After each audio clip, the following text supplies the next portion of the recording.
Okay. Ugh. It's probably time. It's probably time. Make sure we got that ready to go. Very good. Very important. Very ready to go. Very ready to go. Okay. I think we're set. The streams are looking healthy, which is not something we take for granted. No, it's not. No, it's not. Lurks, though. Lurks are looking okay.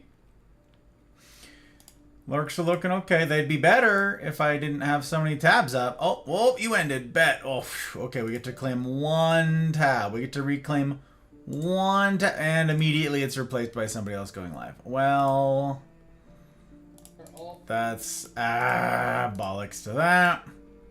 Okay. Okay. Absolutely crazy.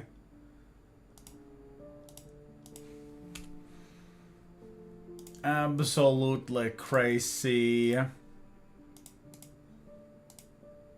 Okay, I think we're there then. I think we're down to 10 seconds. Holy cannoli, it's a good thing we're there. It's a good thing we've arrived. Unbelievable. Hope everybody's cozy in their blankets. Hope everybody's ready. I'm ready. Are you ready?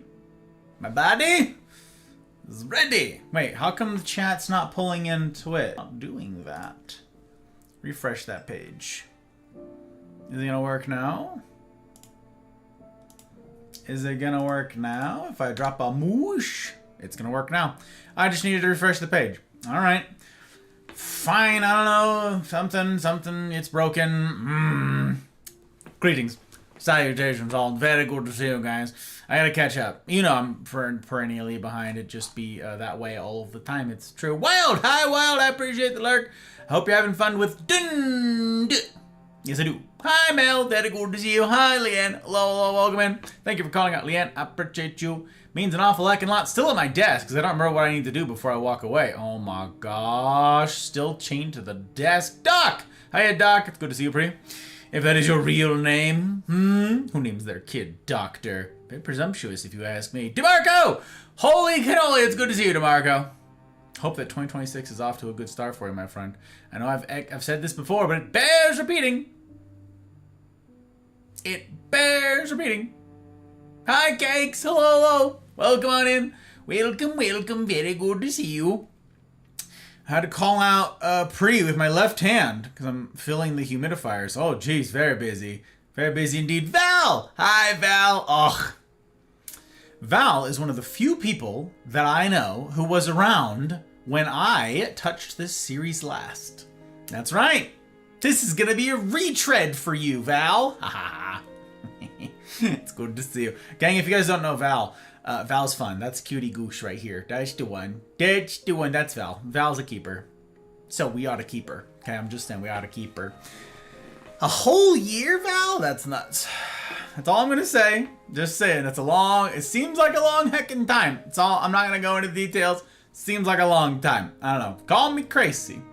Call me crazy. May! Oh, speaking of keepers, I'm so starstruck. May! Ah! Hi, friend. How you doing? How's you? Pep! Hello, Sir Pep! Very good to have you in, my guy. Very good to have you in indeed. I like how Cakes, you switched to German. You're like, Hallo, wie geht's? And instantly she went Deutsch. Hallo. We like it. We like to see it. How you doing? Is you doing? Is you doing? What a commitment and service. I know. Go with the left hand. It's nuts. You gotta do a high fire free end. Ja. Ja. Freunde. Hallo, mein gute Freunde. Wie geht's? Wie ist Ihren Tag? Ich hoffe, es ist gut. Ich hoffe, sie hat gut Schlaf. Gestern Nacht. Ja, diese sind meine Hoffe. Ja, die sind. Well, good to see you. Very good to see you. Hello. Exactly. Oh, I'm doing. Is you doing? That's good. You doing? I'm doing. I do be doing. It's been a busy day full of doing, Cakes. Full of doing, let me tell you. I can't even go into I can't tell you guys all the stuff that's been going on today because it's been a lot. But also for want of time, because tonight, you guys, we're talking about friendship. Friendship. That's right. That's our series that we are kicking off now. Not a one-off, a series. Now, I've truncated it. Okay, here's what I say. I'm pressed for time. Because this was normally a 3-part series. I want to condense it down into 2. Present Gus talks much faster than past Gus did. Past Gus was so slow. Ow! So anyways, it was either have a freaking long one tonight or 2 that are like too short. You know what I'm saying? So I was like, no. We're combining them. We're going to truncate this. We're going to chop this. We're going to fly. We're going. Plus, back then, I didn't ignore chat. I got distracted by every stinking little thing. I answered every single stinking question. Because the last time I touched this series, gang, was in 2020. Go to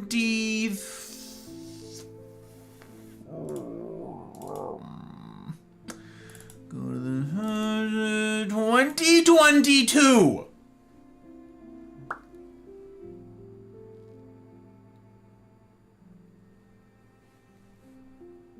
2022!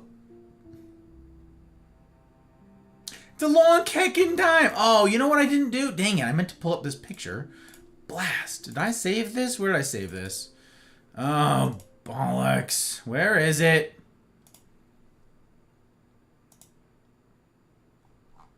Where did I save it?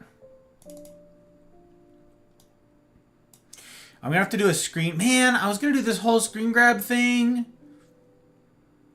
Now I can't do it, except I'll have to do it live. I'm gonna butcher it live, but I'll try. I'll do it live.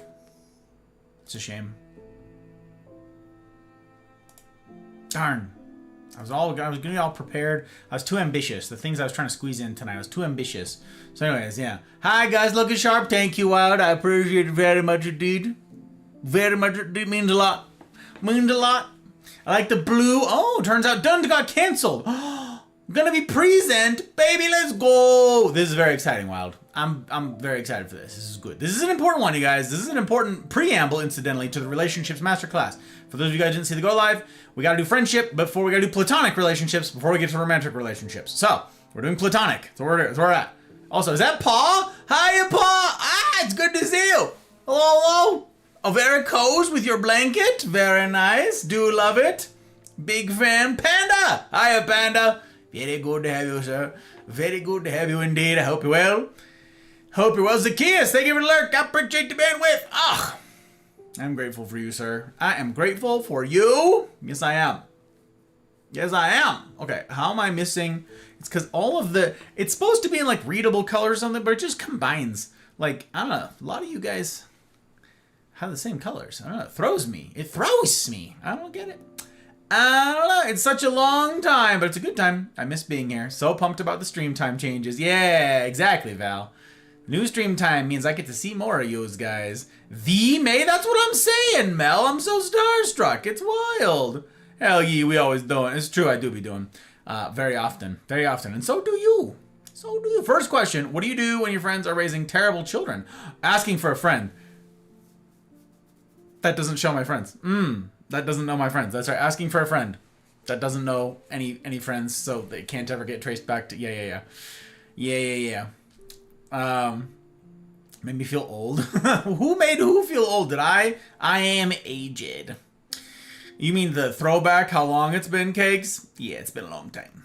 Been a long time. I tell people all the time, we've been knowing each other since we was knee-high to a duck.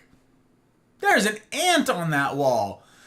Freaking why? How? From where? Wait, are there a bunch of ants on that wall? Or is that... Dude, if all of those dots are ants, I'm gonna be pissed. Tell me it's just detritus. Tell me it's just a dirty heckin' wall that needs to be washed. Because if those are ants, I'm gonna lose my mind.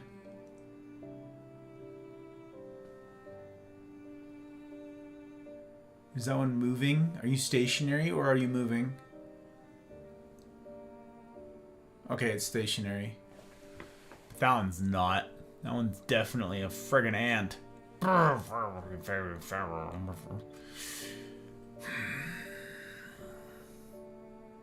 Very annoying. Very annoying. Don't like it. Not one bit. Not one bit. Hello. Yeah. Hello. Howdy, y'all. Hope you're all doing well. And I hope the same, Pep. I hope the same for you. Hope the same for all of you lovely lots. This is how we learn Gus is colorblind. Who's colorblind? What, the... Oh, your name's being similar? That's right. This is how you learn it. Oh, no, it's not the ant invasion. I know, it's stupid. There's just one ant. But it's like incessantly, there's just one ant in this whole place. Just one. Like, how are you here? It's the middle of freaking winter. Where are you coming from? Hello? It's literally frozen outside. There's snow on the ground. Why is there an ant in here? Someone's gonna say, because it's warmer in there than outside. So of course it would be... Stop it. Stop. Unbelievable. Better ants than mold, says you. Yeah, okay, probably. Still, don't like it. Don't have to like it. And I don't like it one bit, Jasper. Not one bit. Okay, so yeah, tonight, you guys, we're going to be doing friendship, and it's a big to-do. This is a biggin. This is a goodin. This one's, it's also going to be challenging. This one, I got to say as sort of a disclaimer at the outset. Some people are going to feel like I'm insulting their intelligence. I'm not. It's not my aim. It's certainly not my, my purpose. Others are going to feel that I am after their feelings. I am not. That is not my purpose. I am trying to equip you. I'm trying to equip us. I'm trying to equip the broader Mafia community with something that is absolutely essential that we get right. This friendship bit. And it won't do for me to mince words with a lot of this. So tonight is going to be kind of tough. Okay? Some of you are like itching for the like real talk. Some of you are itching for like actual advice. And that's because a bunch of you guys have been fed a bunch of crap. And a bunch of lies, and some of them are by others, and some of them are by the person in the mirror. I'm here to speak with loving candor. That's my purpose, because I care enough about you guys to say some hard things, and so that's what we're doing tonight. I hope that you will care about the person in the mirror as much, so that you can benefit from this thing. So yeah, tonight I'm going to be kind of zooming, okay? I've got a ton of stats and stuff to get through. That was a big part of this, was revamping everything for modern stats and a bunch. And yeah, it's going to be hefty. It's going to be hefty. But if you guys want to have discussions about it proper like, because I don't know how much of tonight I'm going to get, how much in like the time we're gonna get left. That's not a sentence.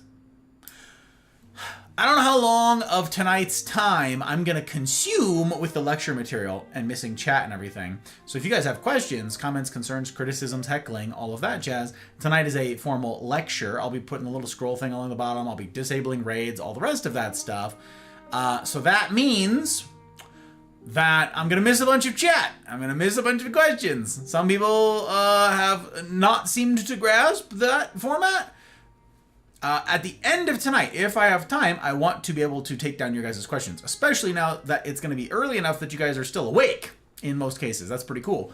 If you've got questions specifically if you have specific questions that I didn't address tonight, be mindful that there's more to this series. Okay, there is more to come that I absolutely cannot get to tonight, no matter how fast I go. Okay, I can talk awfully quick, but not quick enough.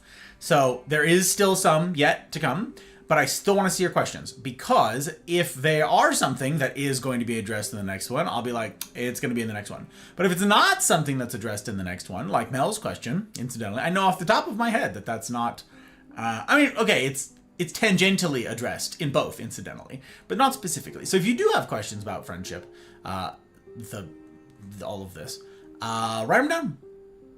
Write them down. Either send them in chat, or better yet, bring them to your CNR crews. Very important stuff. That's a place where we get to process hard things. So bring it to your Wednesday crew, and then we can talk about it there. And then, I should have a lot more time at the end of next week's Gus Talk.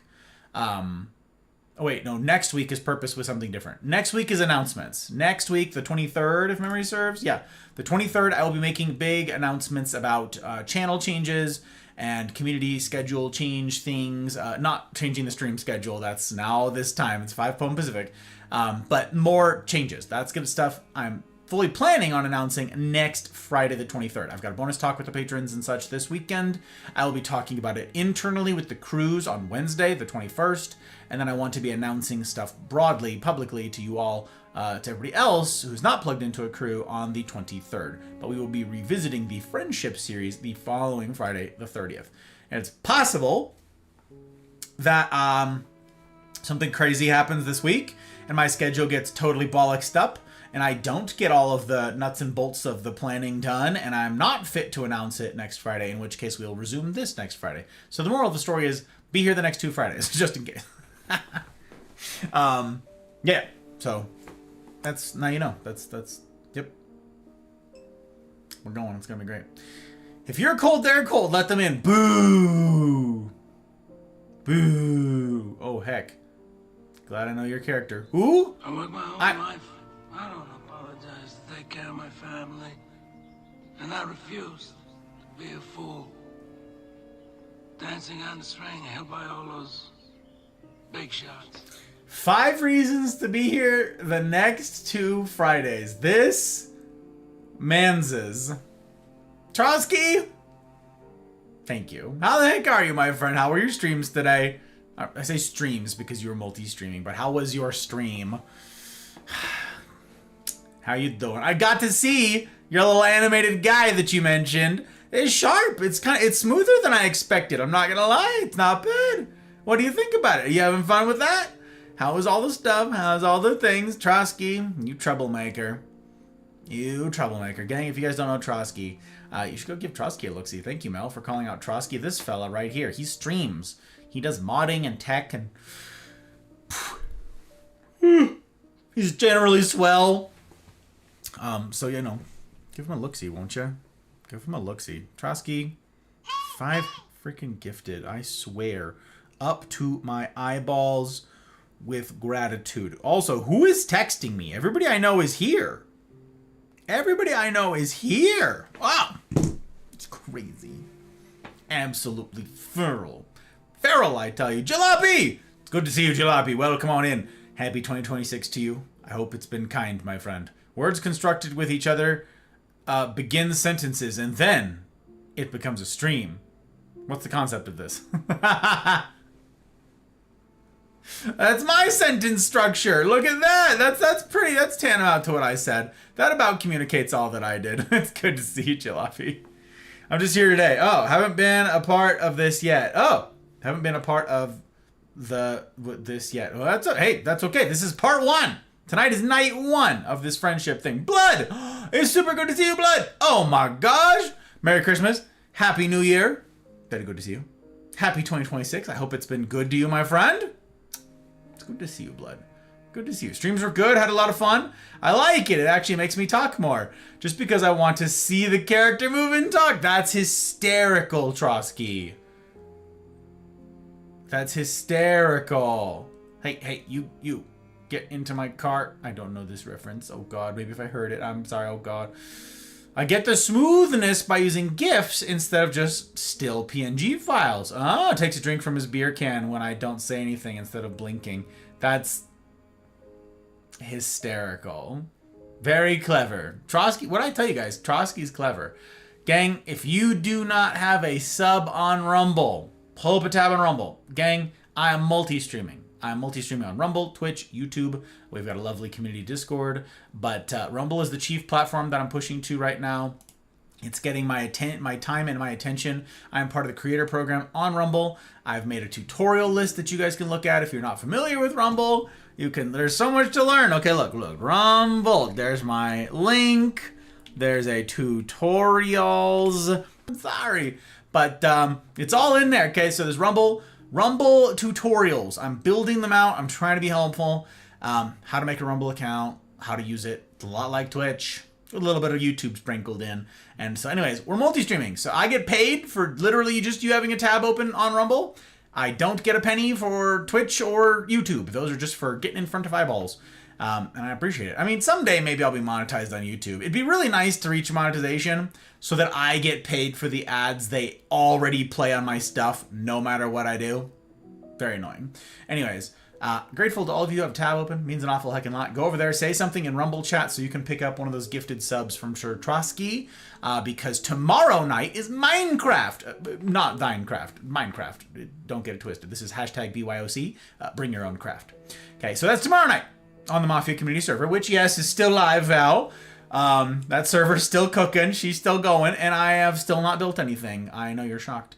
But yeah, we're playing Minecraft tomorrow night, and the second, half of the stream, y'all, is going to be behind the Rumble paywall, the premium paywall. So you either need to have Rumble Premium, or you need to have a sub to my channel, okay?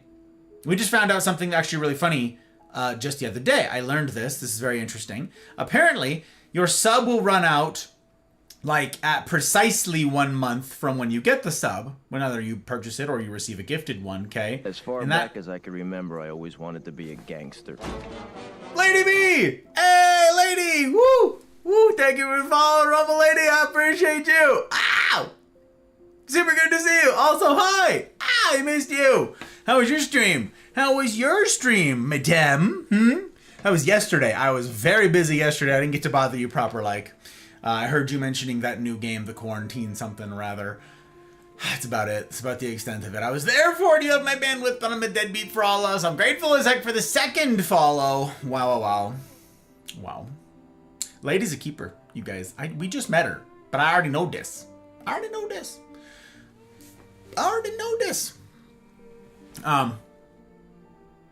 The sub, it expires 1 month after you receive it.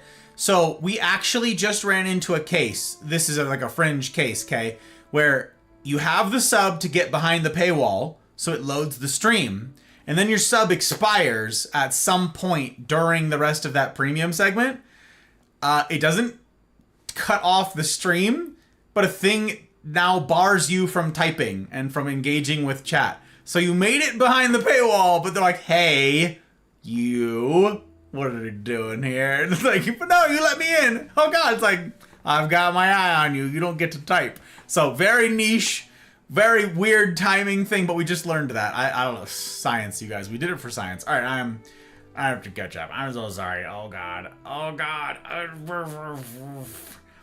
I can't wait for this talk. I feel like I have great friendships. I want to see if there's ways I can be better. Aw, you're so freaking cute, Val. So cute. Job considers my drill weekends by the Army my actual work weekend. So I work 18 days straight. Absolutely, blood. That sounds about right. That sounds like Uncle Sam Doing his business. That's exactly it. Retro! Good to see you, Retro. Ready for hard mode talk. I've been watching you on my 40-inch TV on Rumble, so I will not be talking. Very well. Very well. Retro. We calls out Retro when we sees him. It's good to see you, my friend. Glad that you're here. Glad that you are here. So excited for Minecraft. That's right. Well, Minecraft, not Minecraft. Let's not get it twisted. That's right, Trotsky. Minecraft. Exactly. Doug! It's good to see you, Doug. How you doing, sir? Happy 2026. Hope it's been kind to you, my friend. I appreciate you. And I appreciate the kind words the other day, by the way. You busy man. I am a busy man, but I'm not going to repeat your kind words. But they weren't wasted on me, sir. They weren't wasted on me. I appreciate it. Appreciate the sentiment very much. And the hospitality you show me around the interwebs. If I had my PC together, I'd absolutely join. We never set it up after we moved. What? That's crazy. Wow, wow, wow. Wow. Crazy. Next time. Not usually on Rumble, but gotta show my support. I got you tabbed. Thank you. I appreciate it so much, lady. Oh, you fabulous human. Yeah, you guys, there's a Rumble app. I'm not you could, you ready? We just download the Rumble app, follow me there, and turn on notifications to get pinged whenever I'm going live so you never miss a thing. Twitch notifications are absolutely feral. Live notos are constantly an hour or two late, so I absolutely cannot rely on those. But for those of you who stream to Rumble, I get those pings almost immediately. My favorite thing about it, that no one else cares about nearly as much as I do, is that I can have the screen turned off and still listen to whatever video or stream I want to while I'm doing chores. So for that reason alone, I'll recommend it. Exactly. Rumble app. It's great. You can turn the screen off. It's the best thing. Nobody seems to care about the screen. I care about the screen. Call me crazy. I care about the screen. Oh, did you get a new set of suits, Dragon? It's good to see you, my friend. Welcome, sir. Welcome, welcome indeed. No, this is a suit that I picked up in Germany in 2020. When did we go to Europe? 23, 24. Christmas of 23, 24. Going into the new year there. We crossed over. We were, yeah. I got this one in Heidelberg, I believe. Yeah. Yeah. I just changed the lighting. And it looks like a new suit. I actually do have a couple new suits that, since I saw you previously, my friend, yes. Not wearing them tonight. Not wearing them tonight. Yes. Mouse! Hi, Mouse! Hello, hello! I'm gonna call out Mouse when he's here to stretch. Oh my gosh. Unbelievable. Unbelievable. Alright, gang. Just a quick up down. Listen, we ain't finna pedestrianate all over the joint, alright? We're just getting up, getting the blood moving a little bit. That's all. Come on, come on. If I gotta stand, you gotta stand up, up, up. Up, up, up. As far back as I can remember, I always wanted to be a gangster. What a legend. I appreciate you very much. Now just say something in chat and you'll pick up one of those gifted subs. Very cool. All of you guys who haven't said anything in chat, say something in Rumble chat. Yeah, like that. Ooh, all of you. I love it. Ah, it's very good to see you. I'm glad. Trotsky.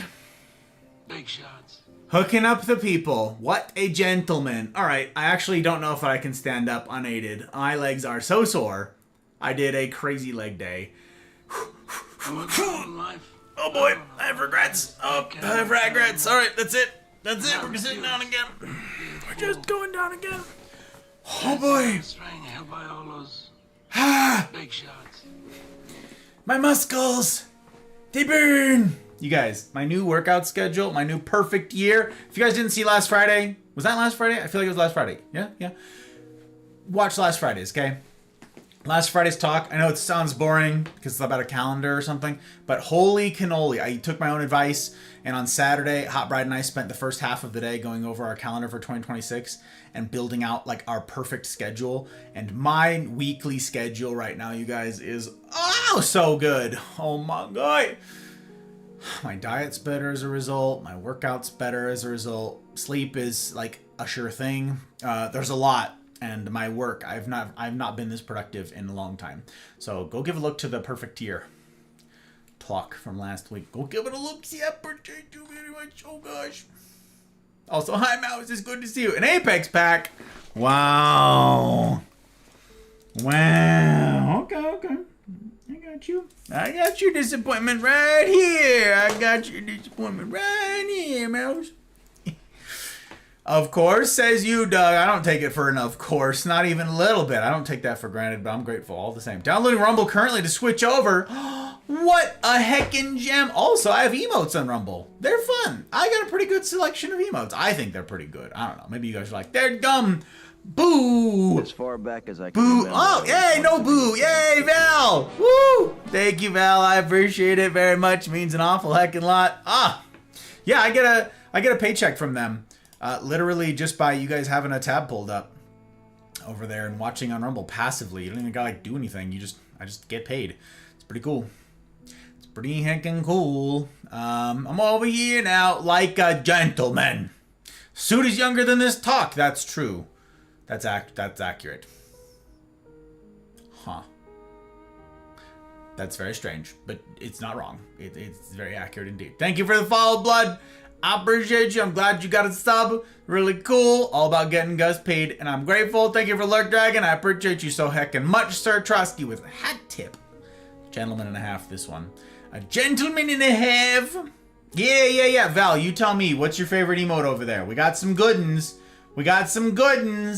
I'm not going to bias the results, but I'm going to sit right here, and I'm going to wait, and then I'm going to drop what is undeniably one of the biggest draws of having emotes all together on Rumble or elsewhere. Like, it's a big thing. It's a big to-do. There's a lot of good emote options, but there's one that's like, it's unique.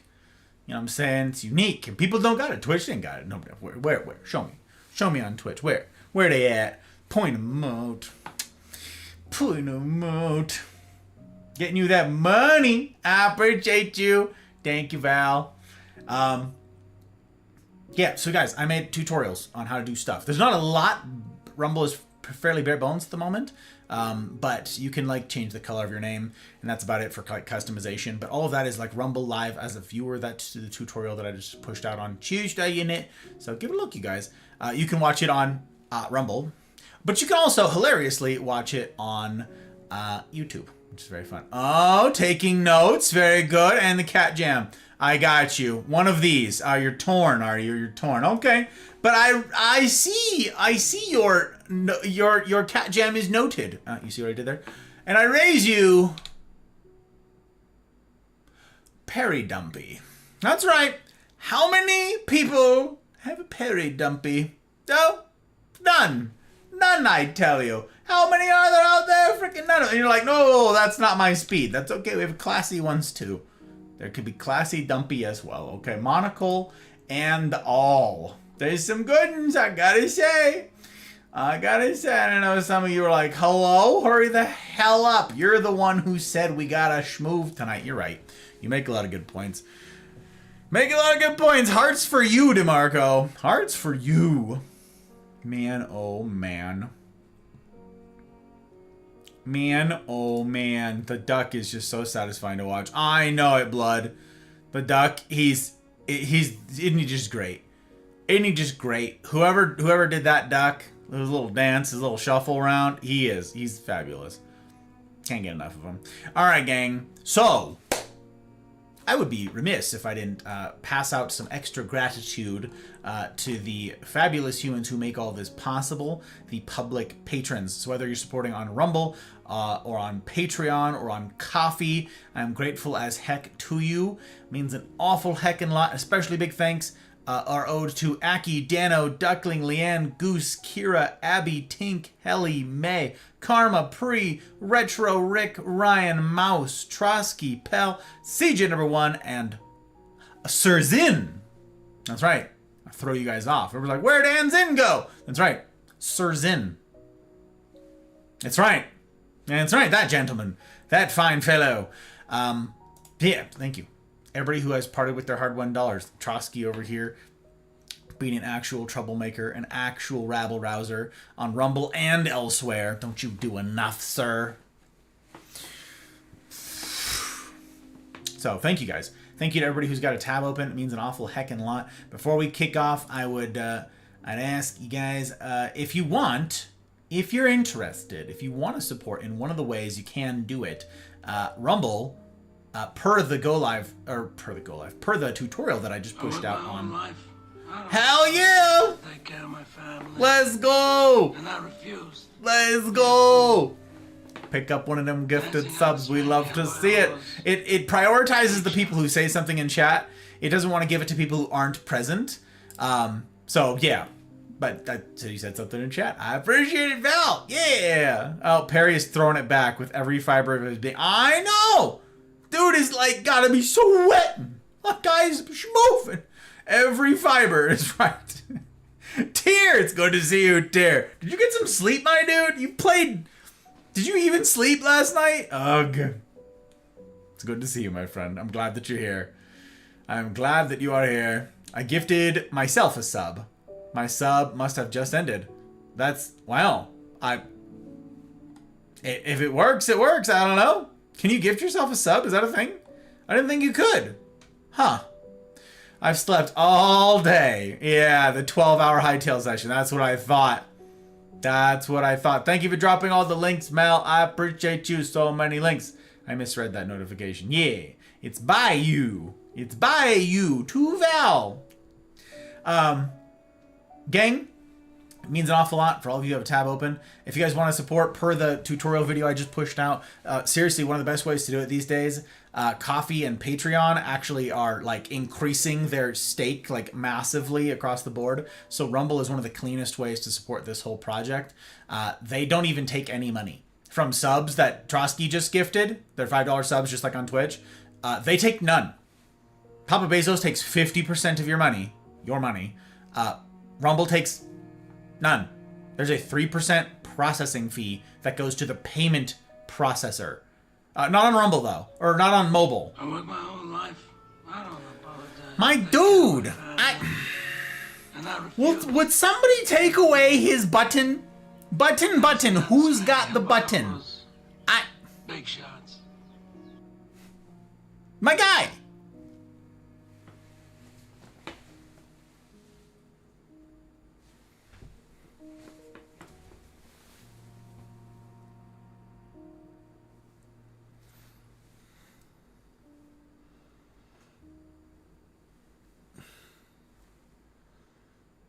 I don't know how to revoke privileges. We have to figure this out. We have to somehow take away his button. He's got a button. We have to take it away. Does anybody know where Trotsky lives?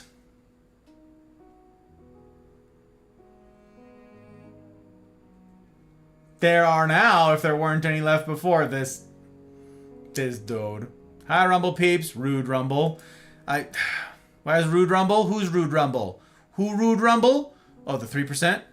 The taking no money? That one you mean? Is that what you're talking about? I'm not subbed on Rumble. Any up for grabs? Oh! That's... Wow, I see. I see what you... It takes a second to hand out the subs, but that's... Man. Man, oh man. And there it goes. There it goes. I know a general area of the country, but not specifically. We're going to get to the bottom of this mouse. We got to get to it. I work my whole life. I don't apologize to take care of my family. And I refuse to be a fool. Dancing on the string held by all those big shots. You know what, Trotsky? We're going big. We're going big, Trotsky. We're going big for you, my dude. We're going big for this fine fella. It's an auspicious night in any case, but also, sir, it will not do for me to not raise a glass of something to you, and we're going to make it something with a little bit of pinkies out, okay? A little bit of fancy pants. So, gang, a little bit of bottle asthma, as you may, as you might, as you like. We're going to see. You guys ready? You ready? All right, let's see about that. I don't know if you heard that. Hope it came through okay. We're going to drink. Let's see. It's been a while since I've drank out of these glasses, but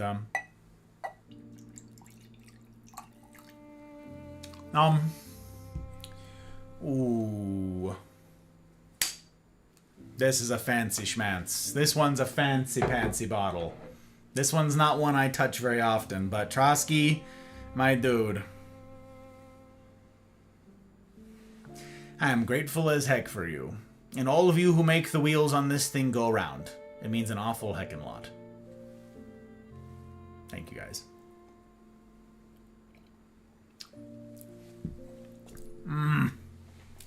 Yummy. Yummy. So, don't gift subs on mobile, is what I was going to say. That's what I was learning. That's what we talked about. I put it in the tutorial that went out. The mobile payment processors, the storefronts on Apple and Android take 30%. They suck. Boo. So anyways, yes, on Rumble, you can support, but payment processing on mobile sucks. So wait till you're on a PC if you're going to try that.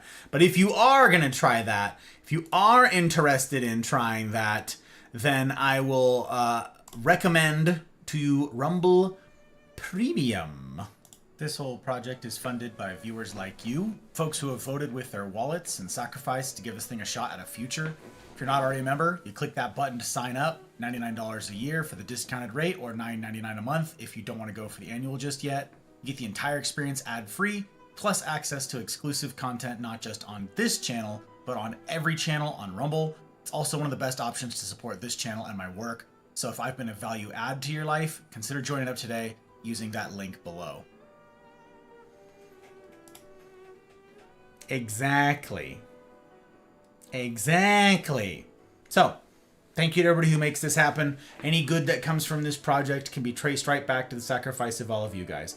And if you are interested in that Rumble Premium thing, there was that discount code. There's one now on the top of chat down in Rumble. It gives you $10 off the annual. You can use that code. And that's pretty slick. That's pretty cool. All right. Please hydrate your peepers. Hi, Guts. It's good to see you. Lurk for work. I got you, my daughter. I appreciate you very much. Tears got the gifted. It's very exciting. That's called doxing. That's true, Mel. No, I wasn't saying, like, put it out there. I'm just saying we got to go find this man. Shake his hand or something. You know what I'm saying?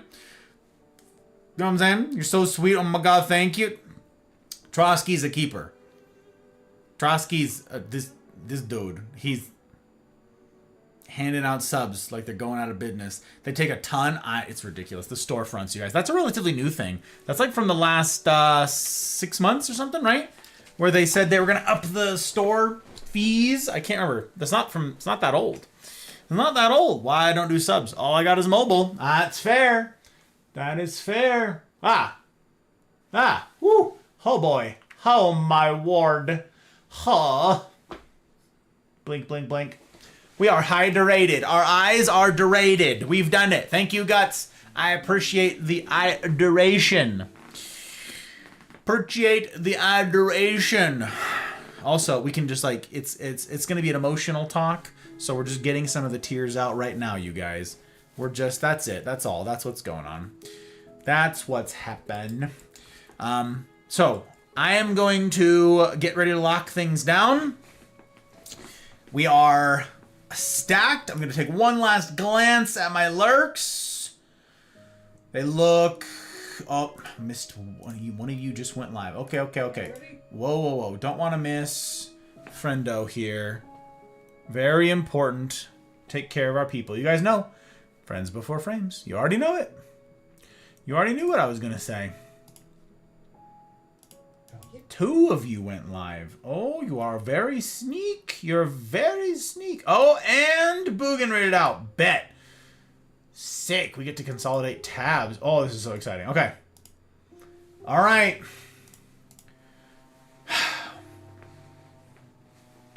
Hi, Liz. Hello. Guys, I am going to be missing chat. This is how it's going to happen, okay? This is how it's going to go down. Essence, oh, Snowman. Okay, we're finished all of our redeems. There aren't even any redeems left, so.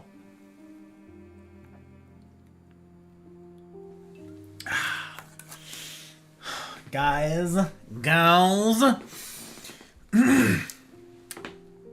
Tonight's a big one. Tonight's an important one. I'm going to go ahead and turn on our scrolly banner text here. That's what we're going. Lecture in progress. Look, I hope that's the right scrolly text. I think it's the right scrolly text. I could be wrong.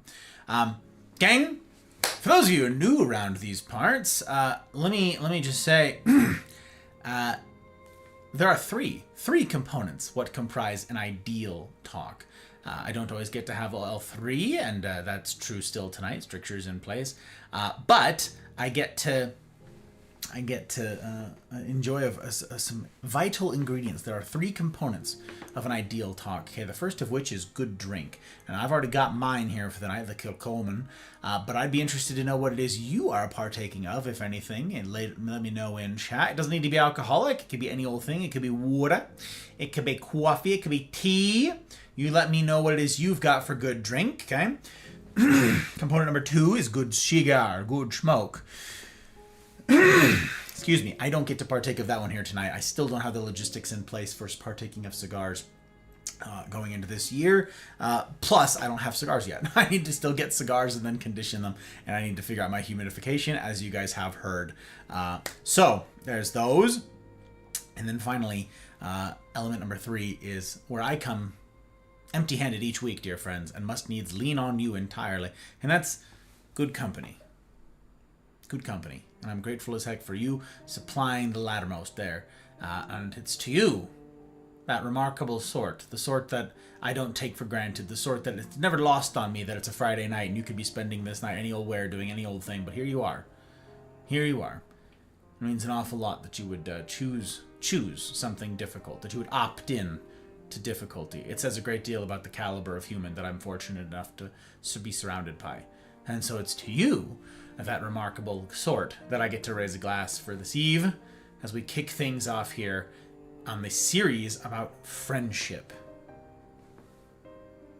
Welcome on in, gang. To you.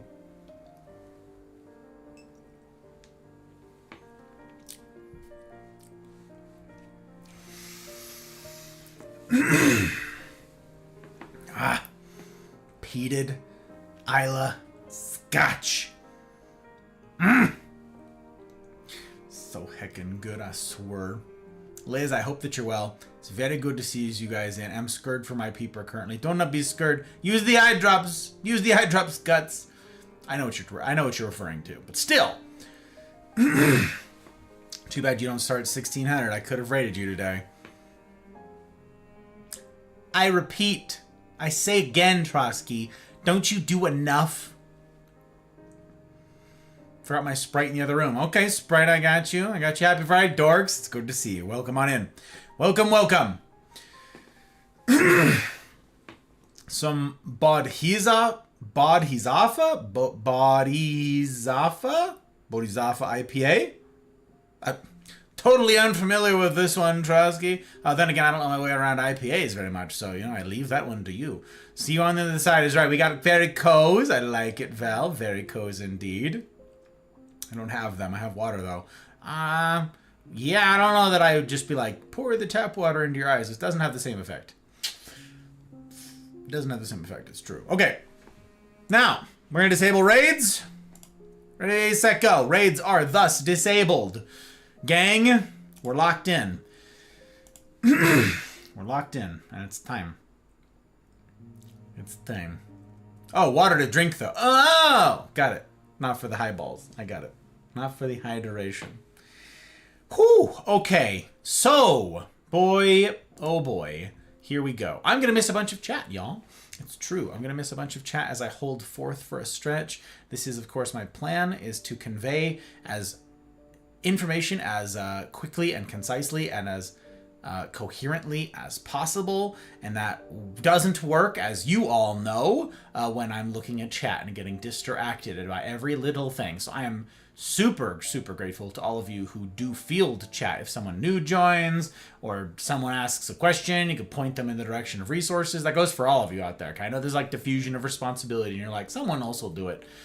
Maybe they won't. Maybe it will come down to you. So if you know the answer, I'd be grateful. Grateful if you would help people out and get them properly oriented, settle on in, direct them to the thing along the bottom of the screen, whatever it is. But yeah, I'm going to be holding forth for a stretch because, boy howdy, we got a lot of ground to cover. A lot of stats, a lot of ground. So Without... minus that. Without further ado, our first sort of series here in 2026, we can timestamp us, and we're going to launch into friendship. Friendship.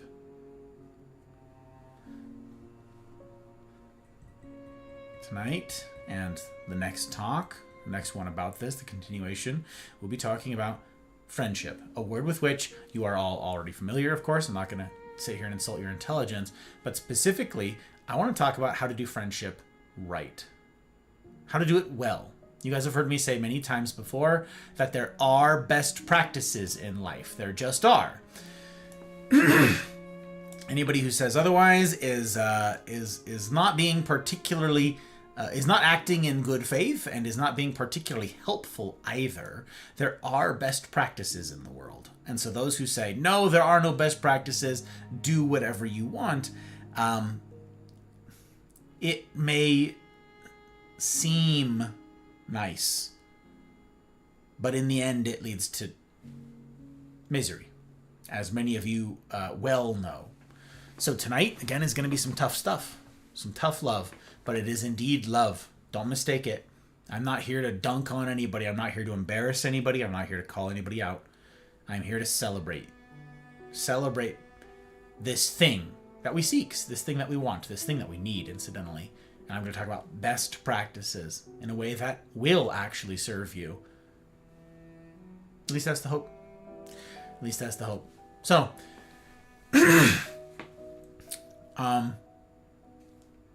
this is a topic that I've spoken to many a time with many of you here. And this is a sore spot for a lot of people in the Mafia. And not just in the Mafia. It's not exclusive. Mafia is a microcosm of everywhere else, right? And so it's a problem for everybody. It's a problem for all of us. It's part of the human condition. It's part of the situation, the condition we find ourselves in. The predicament we humans find ourselves in these days. And so I have not given this subject a proper formal treatment in years. And so it's time we correct that. And that's because, again, we're going to be revamping and launching up the relationships masterclass after this. And we need to get platonic relationships squared away before we go into romantic ones. So that's what we're doing. Okay. We start off with the tragedy. Okay. Here's the tragedy. I've heard y'all talk about friendship for a very long time. And I've heard you talk about all manner of things pertaining to it. And the perception has been one amongst Mafia members, folks in the rendezvous, in the broader community, chit-chatting about your lives, any sort of insights that I'm given, the perception has been one of overwhelming need. So very many of you are looking for real, abiding friendship. And you're looking for it because you don't have it. Here's the rub. Despite this being a deep longing of our hearts and a pain point for many who are indeed lonely and suffering, increasingly, we humans, are having trouble figuring out how to do it. Tonight, therefore, I'm going to start by establishing some base principles and then building a foundation of understanding for us to build on in the weeks to come. Okay? Let me start by validating what a lot of y'all are feeling. Let me talk about the state, the absolute state of friendship in the modern world. In 2025, now going into 2026 here, let's talk about where we are as humans, yeah? Okay. We're locked in. Off we go.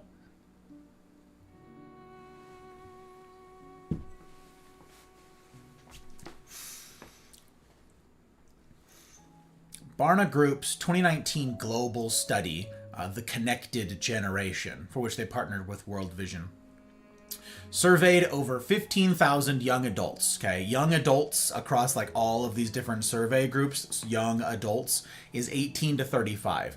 There's like one group, I can't remember which is like 18 to 34. Whatever, so it's, okay, that's the age range for a, quote, young adult, all right? 18 to 35.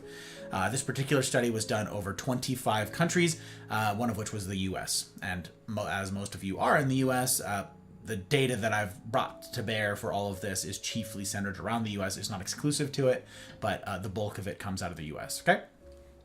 In this particular survey, only 33% of respondents reported often feeling deeply cared for by those around them. Only a third of respondents said, yeah, I often feel deeply cared for by those around me. A third. Okay. 32% often felt that someone believes in them. They've got someone in their corner, someone in their life who believes in them, who's rooting for them, okay? 32%. 23% reported feelings of loneliness and isolation. Isolation is a critical word, and we're going to come back to that. We're going to revisit that word several times. The stats tell the tale of a generation that is, quote, connected but alone. Okay? Everybody's hyper-connected, obviously. Again, not trying to insult any of his intelligence. We are obviously in the internet age and social media and all the rest. So it, of course, goes without saying that we are hyper-connected. It also kind of goes without saying that the vast majority of those relationships with our hyper-connectivity are shallow. Shallow at best. Barna's data, along with other longitudinal surveys, Gallup, Cigna, General Social Survey, the UCLA Loneliness Scale, and the Survey Center on American Life, to name a couple of them, show a clear decline in those who feel cared for since the 90s. A clear decline since the 90s, okay? With young adults increasingly bearing the brunt, driven by factors like social media, delayed marriage, geographic mobility, and reduced in-person interactions.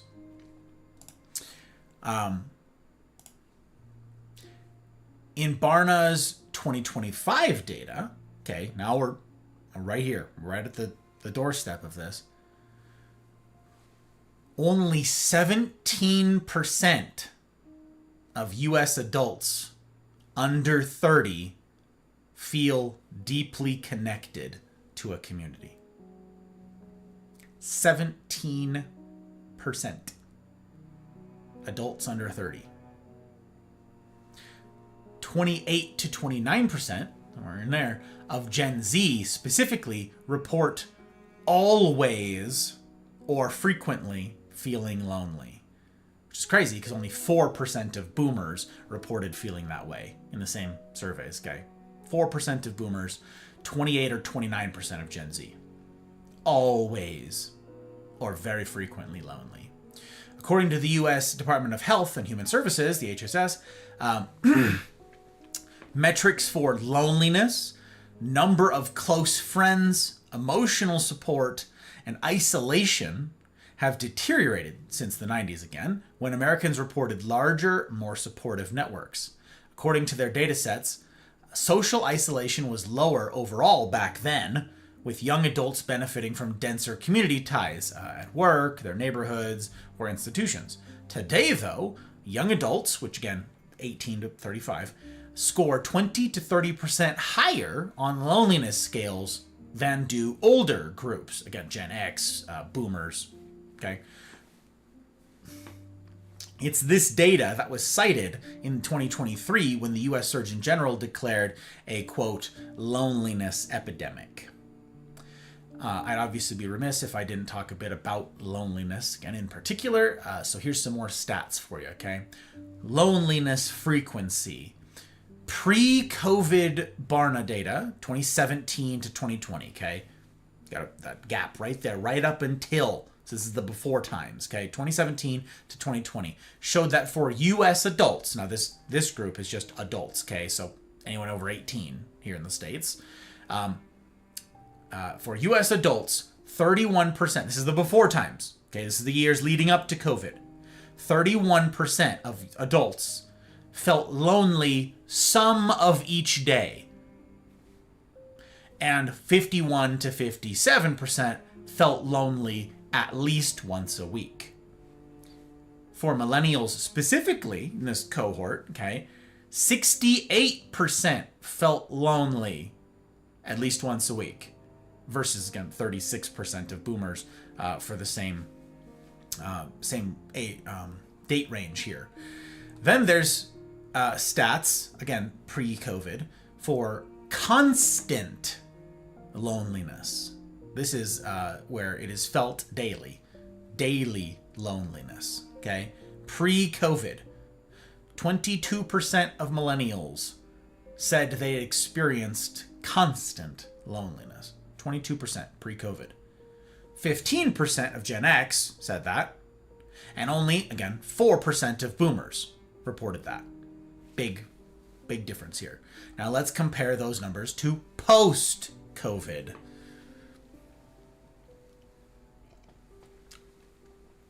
From 2022 to 2025.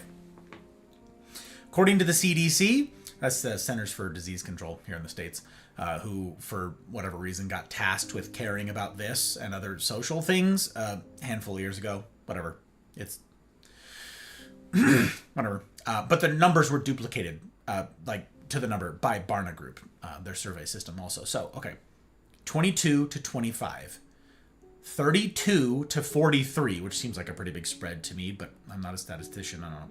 32 to 43% of young adults feel lonely to varying degrees, okay? 32 to 43% of young adults. That's the 18 to 35. And 28 to 29% of Gen Z feel lonely frequently or always. Okay, this is that ever-present loneliness, that daily feeling lonely. 28 to 29% of Gen Z and 22 to 25 years. Compare that to the historical data, though, and you'll see the trend, all right? The data by Gallup for 1981 to 1990 is that 18 to 20% report feeling lonely. This is all adults, 18 and over. 18 to 20% feel lonely. 1994 to 2004, that jumped to 25 to 30%.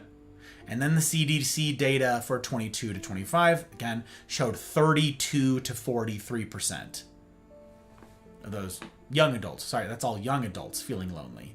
So 81 to 90, only 18 to 20% reported feeling lonely. Okay, 94 to 2004, that number jumped up to 25 to 30. And now, 22 to 25, the years, 32 to 43% of those same young adult, that same demographic, feel lonely. Number of close friends, stats by Gallup here again. In 1990, 33% of U.S. adults, 18 and over, had 10 or more close friends. Okay, a full third said, I've got 10 or more, okay, close friends. Only 3% said, no, I have no close friends. 0. And of all of those, 75% said that they had a best friend, someone that they would describe as a best friend, at least one of those. In 2021, that was 1990, in 2021, 13% had 10 or more close friends, down from 33%. 12% said they have no close friends. Worse than 1 in 10 say I have no close friends. And now only, as of 2021, 55% say they have a best friend. See a trend? The numbers are especially bleak for 15 to 24-year-olds. In 2003, which I know is a while ago, they reported 2.5 hours a day of in-person socialization with people that they considered to be friends, okay? 2.5 hours a day on average in 2003. In 2020, and for obvious reasons then, right, it was down 70% to just 40 minutes a day. By 2022, 24% said that they lack social and emotional support overall. They just don't have it. None. But they're not the only ones here. That number actually rises to 30% for the polled 18 to 34-year-olds. Even more than them. Okay? I've got a ton more data, but we're going to keep it pushing, all right? I'm going to wrap up with a couple more here. The Survey Center on American Life did all sorts of interesting metrics. It compared politics in friendship, which I'm gonna give a little bit of space to. Instead I'll jump to something innocuous and not controversial at all. Religion. The findings of those who reported feeling lonely once in a while, 23% of Americans who attend religious gatherings more than once per week. Okay, church, maybe a community group or a community project or a service project of some kind. Okay, 23%. Only 23% reported feeling lonely once in a while. At all. 23%. Okay. That number gets worse. It jumps up to 33% if you only attend a religious function once a week. And if you don't attend any sort of religious thing, if you don't attend church at all of any kind, that number rises to 50%. Okay. Between all of the surveys conducted on loneliness in America, there were 5 standout factors that contribute to our state of loneliness and friendlessness. Number 1, and these aren't in any particular order here. There's different stats for each of these things, okay? So these are the big 5, though. Geographic mobility. Nowadays, folks move for work far more than once they did, right? And that disrupts any in-person community you may have when you're moving all the time, right? Number 2 was not attending religious gatherings. Again, this used to be attended far more, social expectation of sort of thing. This was far higher attendance, and that's on the decline. Number 3 was not being married. The rates of marriage used to be higher, just the rates of marriage, and certainly earlier. And with them, friendship rates were higher. Married couples tend to seek out and befriend other married couples, not to mention that, spouses are the primary emotional support in one's life, at least according to 85% of men and 72% of women said that their spouse was their chief emotional support, their chief friend. Number 4, long hours on social media. Obviously, this didn't exist, once upon a time, and even in the recent decades, it didn't exist with the same prevalence as it does now, of course. And lastly, societal division. And here we kind of unfortunately come to politics indeed. Of those who answered the American Psychological Association's survey that they were stressed by societal division, they answered in the affirmative, yes, I am stressed by societal division, okay? Anybody who said yes to that, 61% of them also described themselves as lonely. I've said this before, I'll say it again here. We don't know how to communicate about subjects that matter anymore, let alone how to agree to disagree on those subjects.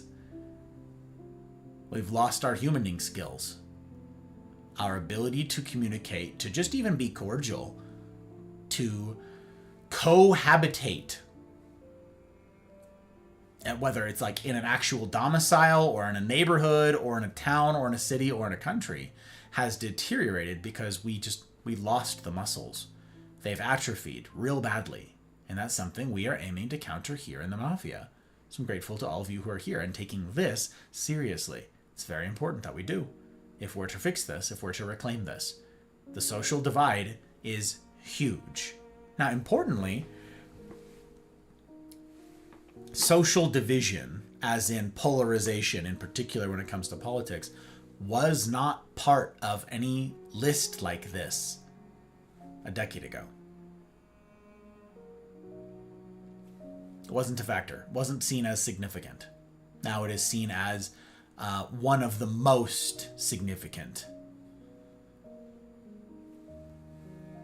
So, to wrap all those up, if you, dear listener, who's listening right now, who's sitting at home or wherever the heck you are right now, if you are at home hearing this, and if you have moved for work, you don't attend a church, you're not married, you spend a lot of time online, and you don't know how to talk about politics without your veins exploding, the odds of you being lonely are quite high indeed. Think about the prevalence of social media or digital distractions that are at our literal fingertips today, okay? We didn't used to have those. You guys, veterans of the channel, have heard me gripe about this before, but I'm going to do it again.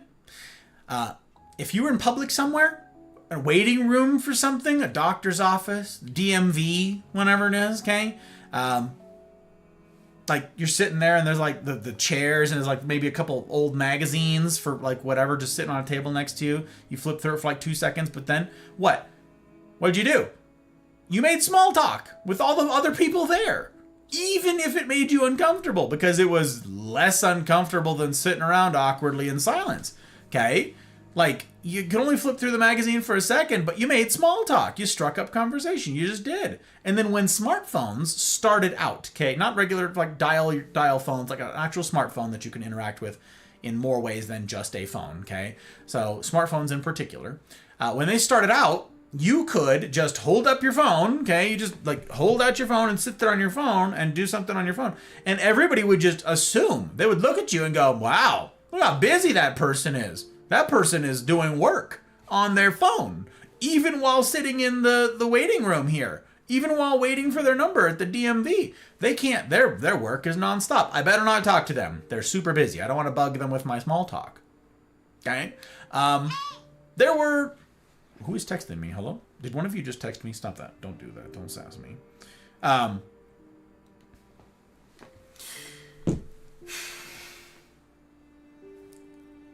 Nowadays, we all know better. Right? If I see you sitting somewhere in a waiting room, dentist office, or wherever, right? And you're on your phone, idly, just playing around on your phone, and you're by yourself, I know you're avoiding the world and the people in it. I know you're avoiding everybody else in the waiting room. I know you are. I don't assume that you're busy and that you're just a really hard worker. I assume that you're antisocial. And so does everybody else. This is, of course, what we do. There are very few exceptions to this, where folks are actually sitting there doing a bunch of super important work that can't wait on their phone, okay? And incidentally, the same people that were busy back then at the advent of the smartphone, the introduction of it, where like, wow, that person's really busy, and they were, are the same people, the small minority of people, who are still super busy all of the time and need to be on their phone for doing work and conducting business all over the place. And those same people are still lonely for want of human interaction. Whether it was for work or for antisocial behavior or for whatever else, there's no human interaction there.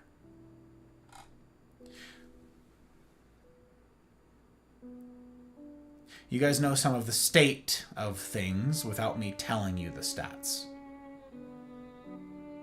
So let me put a question out there that seems innocuous enough.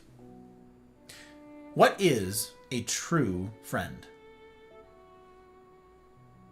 A lot of these stats said, I don't have any solid friendships. I don't have any best friends. I don't have close friends. I don't have the real connection. And many, many more of the studies, many, many more, rafts of stuff, I didn't get to sift all through tons and tons of research, said that the overwhelming majority of people, even if they have a high volume of people that they would consider to be friends or good acquaintances, huge percentages said they wish that their relationships were deeper. They wish that they were more substantive. Even if they're like, I have all these friends, yes, and even people who regularly met with friends and so forth, overwhelming percentages said, I wish I had something more meaningful, something deeper. So, something like a true friend. What is that? What is a true friend? If there are friendships that are seen as shallow, if there are friendships that are seen as weak and not super fulfilling, what are they? Like, what are true friends compared to that?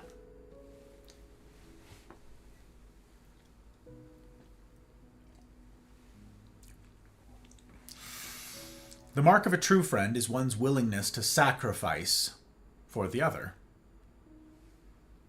I'm going to say that again. The mark of a true friend is one's willingness to sacrifice for the other. That is it. If you thought it was anything else, you're wrong. It's not what a true friend is marked by. If it's anything other than that. One's willingness to sacrifice for the other. Love sacrifices. I disadvantage me for your benefit. Whatever resources I have are immediately at your disposal. Okay? Here's a really solid example of this. This goes, this is a simple thing. It might seem kind of silly to a lot of you. It's not so silly to me. Tuesdays, when I play Apex, right? I'm mouth breathing. I'm trying to keep up with chat. I'm talking to you guys. I have stories that go all the way back to me beginning streaming and playing Apex, where I had then, and I have now, folks who will disadvantage themselves to benefit me. They'll jump in stream knowing that I'm going to mouth breathe, knowing that I'm not going to be a great teammate, knowing that I'm going to be missing like all their call outs. I'm going to miss all the comms. I'm not going to have their back in all the gunfights. I'm going to be talking to chat. I'm going to be fielding a raid. I'm in high raiders. It doesn't have to rhyme. I'm going to be doing all that stuff. And yet they choose to play with me. Now, if it's someone's first time playing with me, they can be forgiven for this. And they're like, oh crap, what did I sign up for? This is a mistake. And some people have, and then they don't come back. Others, going back quite a ways, will sacrifice the quality of their games, the success rate of their games. They will sacrifice that in order to benefit me and this. And by extension, you. They disadvantage themselves for me. The same thing goes, incidentally, for all of you who live by or practice to any extent friends before frames. We've talked about this. I talk about this all the time. Obviously, you guys hear that phrase out of my mouth every single stream without exception. Friends before frames. But in a shooter, in Apex, where it's a PvP, multiplayer, and frames actually matter and all that jazz, I have said, I drew a line in the sand way back at the beginning of my streaming when I said, no, I cannot be taking Apex this seriously if I'm going to do this meaningfully. And that includes putting, yes, friends before frames.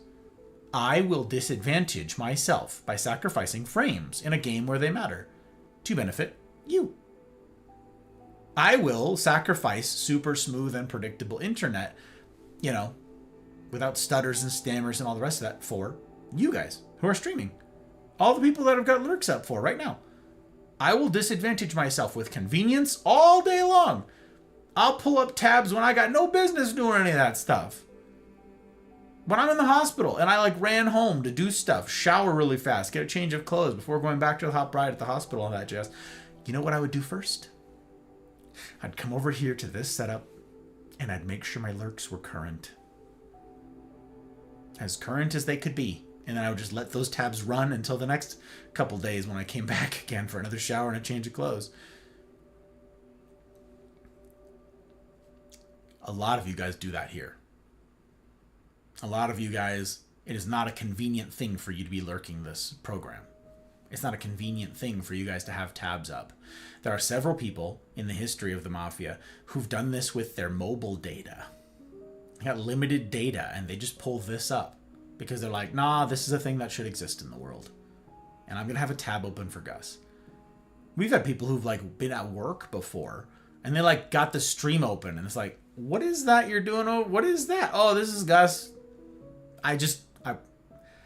He does these talks and he does this thing. So, I gotta make sure I'm supporting him over here. It's like, What? Now with the Rumble app, you know, you can mute all of that and have the tab running still and the screen off, and it'll still count. Like, but you disadvantaged you for me.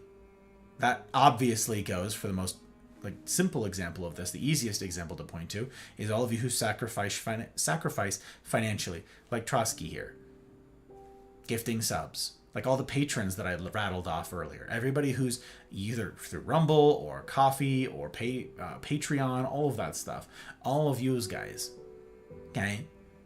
You are sacrificing, disadvantaging yourself for me and for this project. You guys could take that money and do something else with it.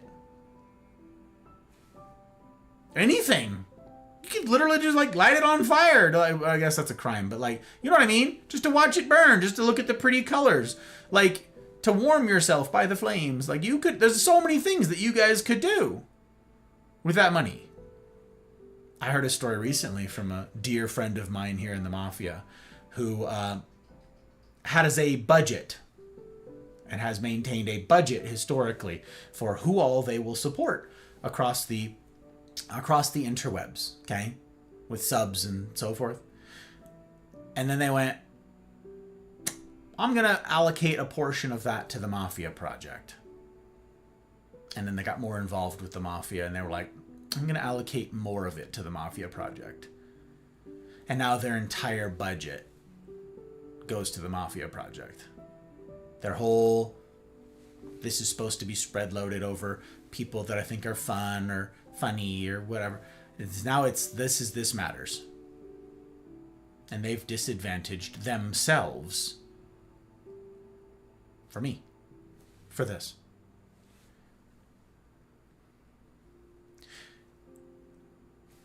What about when you've got a friend? When you've got a friend who just shows up to help, even when it's not convenient. Especially when it's not convenient, actually. Even when it costs them.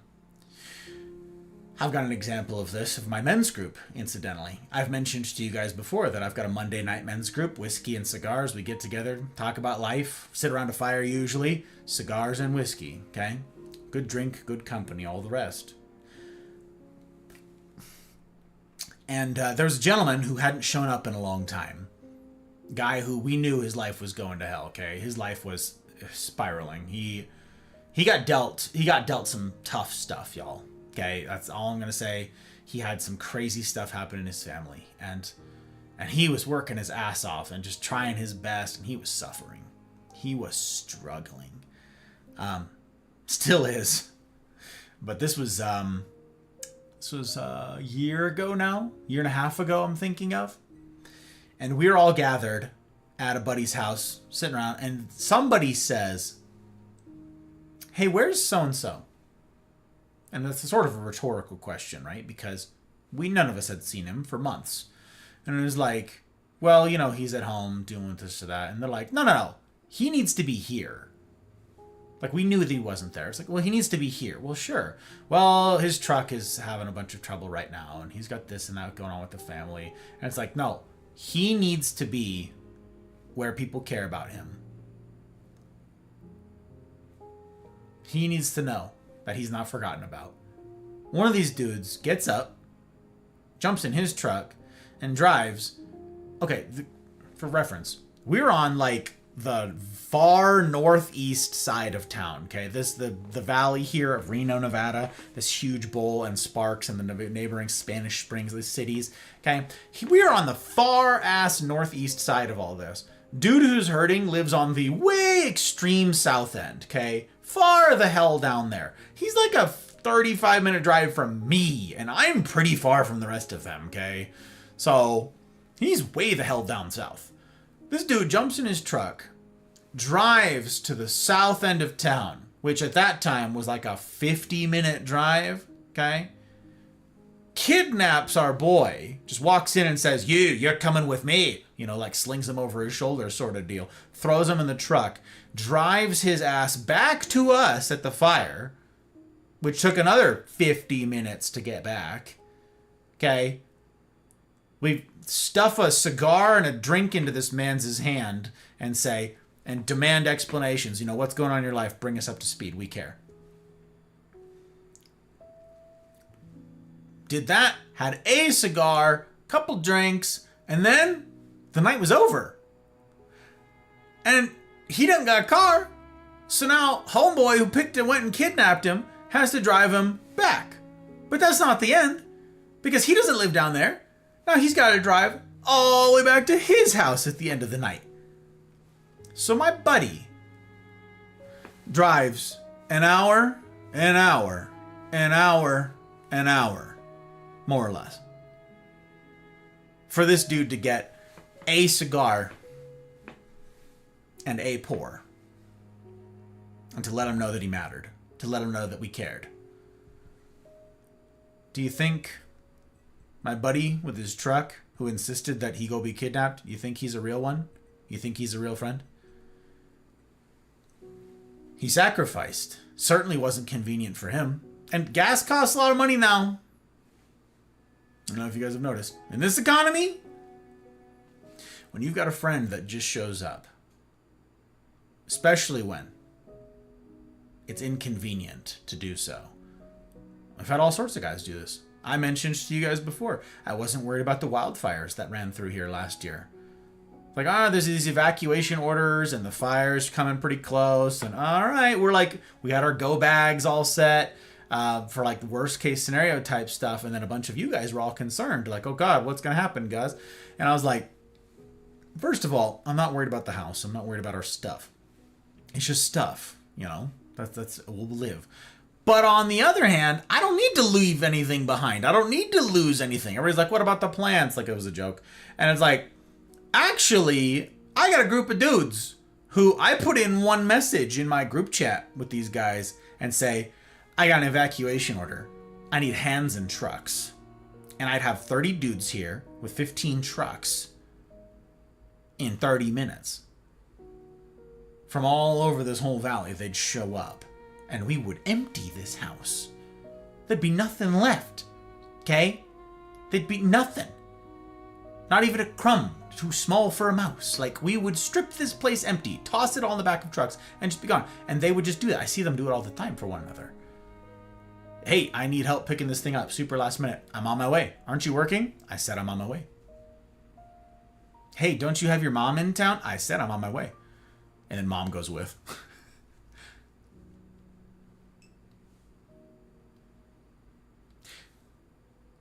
The sentiment is, I'll take a loss so you can get a win. I'm willing to take pain so that you don't. So that you don't have to.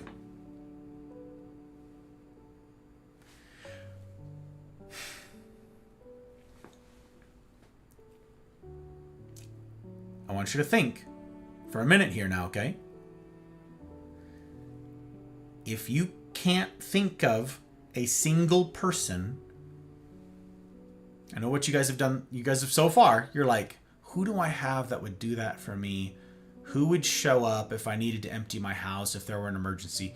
Who would come when I called, right? Who do I have that would drive, all the extra hours just to let me know that they cared about me? I know that's where your brain has gone because that's where I've directed it.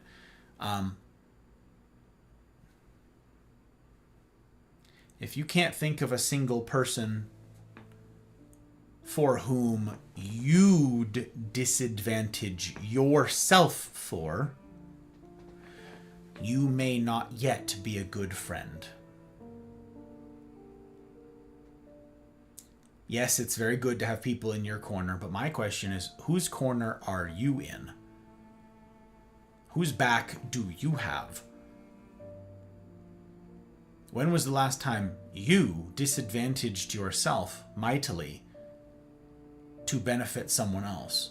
When was the last time you sacrificed and suffered for the benefit of another? Some of you, it was today. Some of you, it was yesterday. Some of you, it was the day before. Some of you lived this way. Some of you. Based on the statistics that I've seen, many more of you do not. Now, here's an encouraging bit, okay? And this is something to think about. I said you might not be a good friend yet.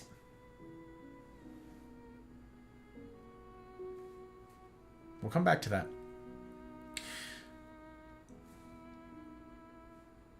I want you to think about these questions. Who would I, okay, think about yourself. Who would I go without lunch for? Who would I lose a meal? Who would I skip out a meal on? Or skip out on a meal for? To benefit somebody. Who would I go hungry for?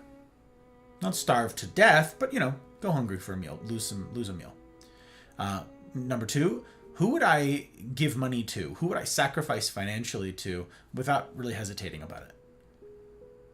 Again, don't bankrupt yourself. Be a good steward of your resources, but with whom, you don't need to think about it. Of course, I'll help.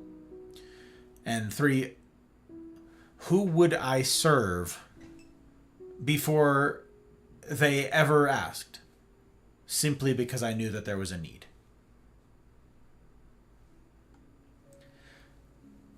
If you can't think of anyone that this is true of you for, then you need to practice this. This is a skill. This is humaning. Humaning, the kind that I aim to teach here in the Mafia, the kind that I aim to encourage, the kind I challenge you guys to pursue and to do well, the kind we practice. Humaning is more fundamental, okay? It's more foundational than even this stuff. That before we get to sacrifice, friendship level sacrifice type stuff, we are doing humaning in the Mafia. But this too is a skill, and I want that to be an encouragement to you. Many of you did not have, past tense here, very good social skills.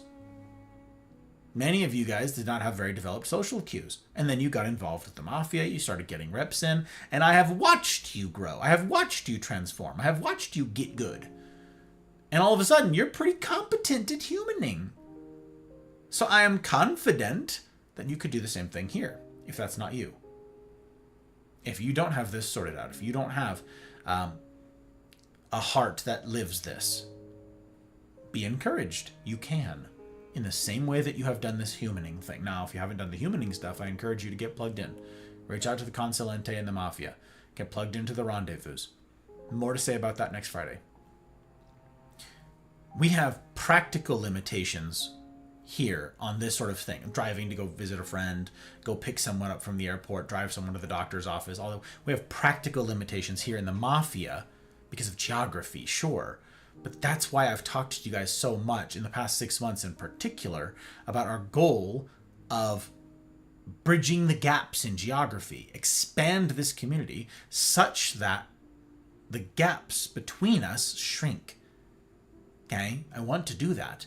Why? So we can get back to the gold standard of relationships. That is, in-person ones. In-person relationships. We need them. We're dying without them. The statistics tell the tale. And so do everybody's anecdotal experiences. We need to get back to in-person community. And it is my goal to expand this project so that we have a map so that we can say, yeah, hang out with the people who are within 45, 50 minutes of you. Again, more to say about that in the week to come. But for now, we're dealing with a less than gold standard approach, which is the digital space we've got in the Discord community. This is certainly an impoverished medium right here. You guys hear me say that phrase all of the time. Twitch chat is unbecoming of you guys. It's unworthy of you guys. You deserve better. I can't give you proper attention. I can't give you proper care. I can't show proper love and attentiveness with Twitch chat. We can't communicate well with this medium. Discord is better. With a voice call, video call is even better. I still want us to get back to the gold standard of in-person relationships. I want to shake your hand. I want to look you in the eye. When I tell you I love you, I want you to know it because you can feel the warmth radiating off of me. That's what I want. That's what I want, where I want us to get to. Okay. A lot of ground to cover, y'all. Buckle up.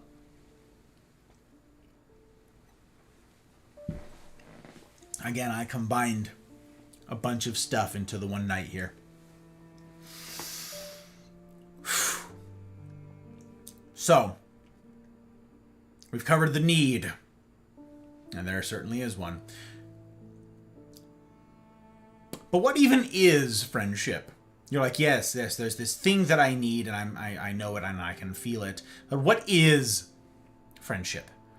I talked about what a hallmark of a real one is. A true friendship, yes, one's willing to sacrifice, one's willingness to go without for the benefit of another. Sure, but what is friendship? More fundamentally, okay? More base than that. We all need friendship, real friendship. We are all of us, each of us out here, castaways in need of rope. That's what the human condition is if you are doing it at all alone. Okay?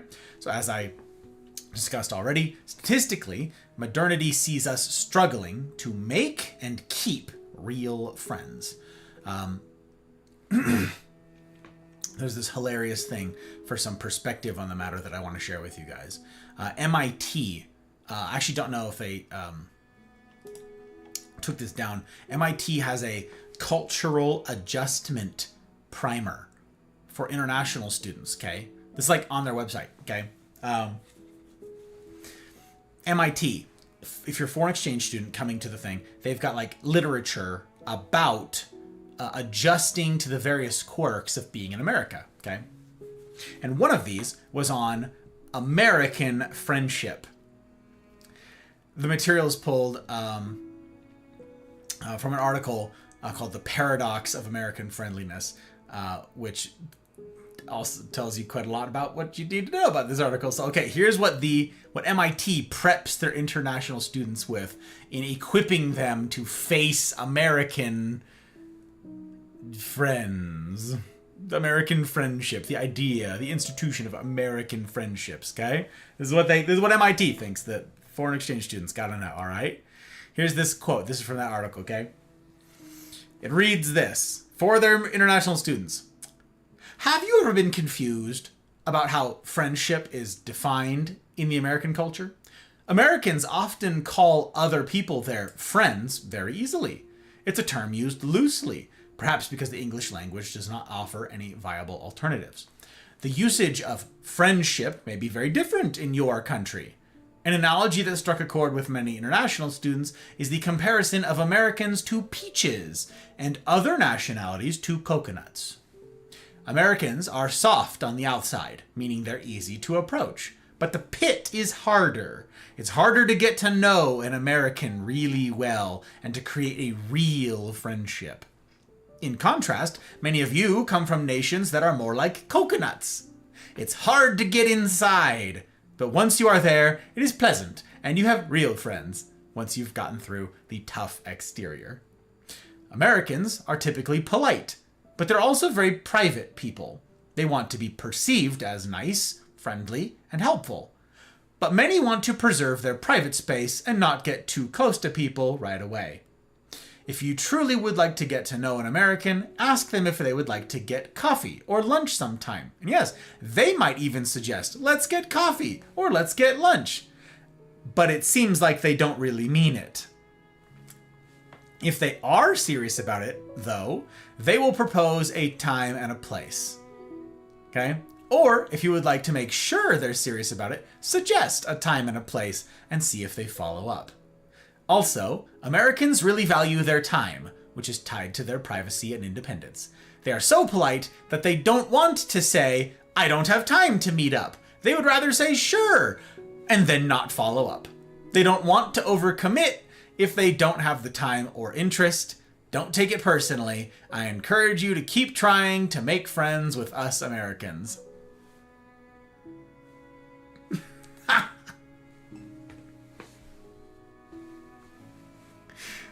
What do you think? Fair characterization? Ridiculous? Bunch of bollocks? What do we think about what MIT tells their foreign exchange students about Americans, huh? What say ye?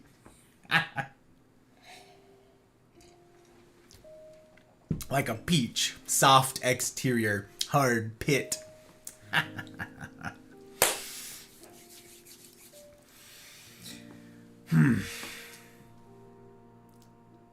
It might be accurate for some, but obviously this is a generalization of theirs. It is true, incidentally, that we Americans say things that sound personable all the time in our everyday speech. Like what we say, how are you? what we mean. Hi. General greeting, right? Hi. What's up? Again, hi. Talk to you later. Bye. Possibly and probably forever, right? Talk to you later. Never talks to them again.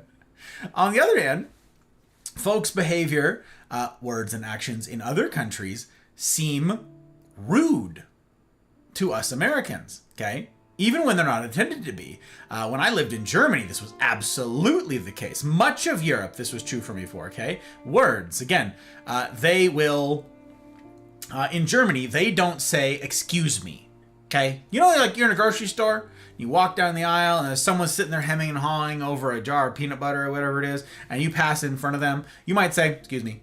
Like, right, just a quick little, I acknowledge that I just blocked your view, right?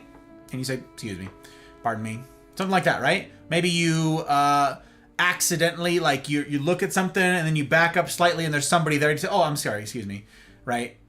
You bump into someone's cart slightly, go around the corner, oh, excuse me. You go around a blind turn with your cart and you see that someone else is right there too and you're like, oh, sorry, excuse me. And you negotiate around one another, right? Right? Okay? They don't do that in Germany. In Germany, there is no phrase. There is no equivalent phrase for this. For, excuse me. There isn't one. And it drove me nuts when I lived there the first time. The second time I was expecting it. But the first time, it made me crazy. Me and the rest of the Americans that I was there with. It drove us nuts. And I'm like, how do you say this? So I kept asking them, like, wie sagt man, like, excuse me, auf Deutsch. And they're like, huh? And you can say, Entschuldigung. Okay? You can say, Entschuldigung. But that's like, it has a completely different connotation. It means something completely different. You could say, es tut mir leid. I'm so sorry. Like, you can apologize. But it puzzles them. Okay? They're super confused by this. And they will look at you like you're crazy. So, excuse me, when you say excuse me, that's the trying to get someone's attention sort of thing. So if you say, excuse me, they go, yes. Like, they'll turn and give you their attention because that's what you asked them for. If you say, es tut mir leid, they will look at you puzzled. Like, what are you sorry for? Think about what this means. Think about our words. Think about what it means to say, pardon me. I beg of your pardon. Please forgive mine trespass. That's why they don't say it. That's why they don't have an equivalent for this. Because they don't think that an everyday occurrence of walking in front of another human being in front of the peanut butter, or the of course gonna happen 20 times in a single grocery store run thing of gasp, needing to occupy the same space as someone else's cart, so you have to go around one another. They don't think that that warrants pardoning, let alone begging of it. In their eyes, there was no offense in the first place. So we got driven nuts. They would do this and they wouldn't say excuse me. And it was infuriating for us. They didn't even think about it. Why must you beg of pardon for this? Language. Okay? That's our words. Actions. And this one's tied to our desire for privacy, according to the thing. This is the same thing back to Germany. Them staring at you. All right? In Germany, people stare at you. They just look at you. It's so weird. If you've never been to Germany before, this, again, blew my mind the first time I was there. You're just walking down, like sitting there and you look around and then there's somebody just like dead ass just like staring at you. And you're like,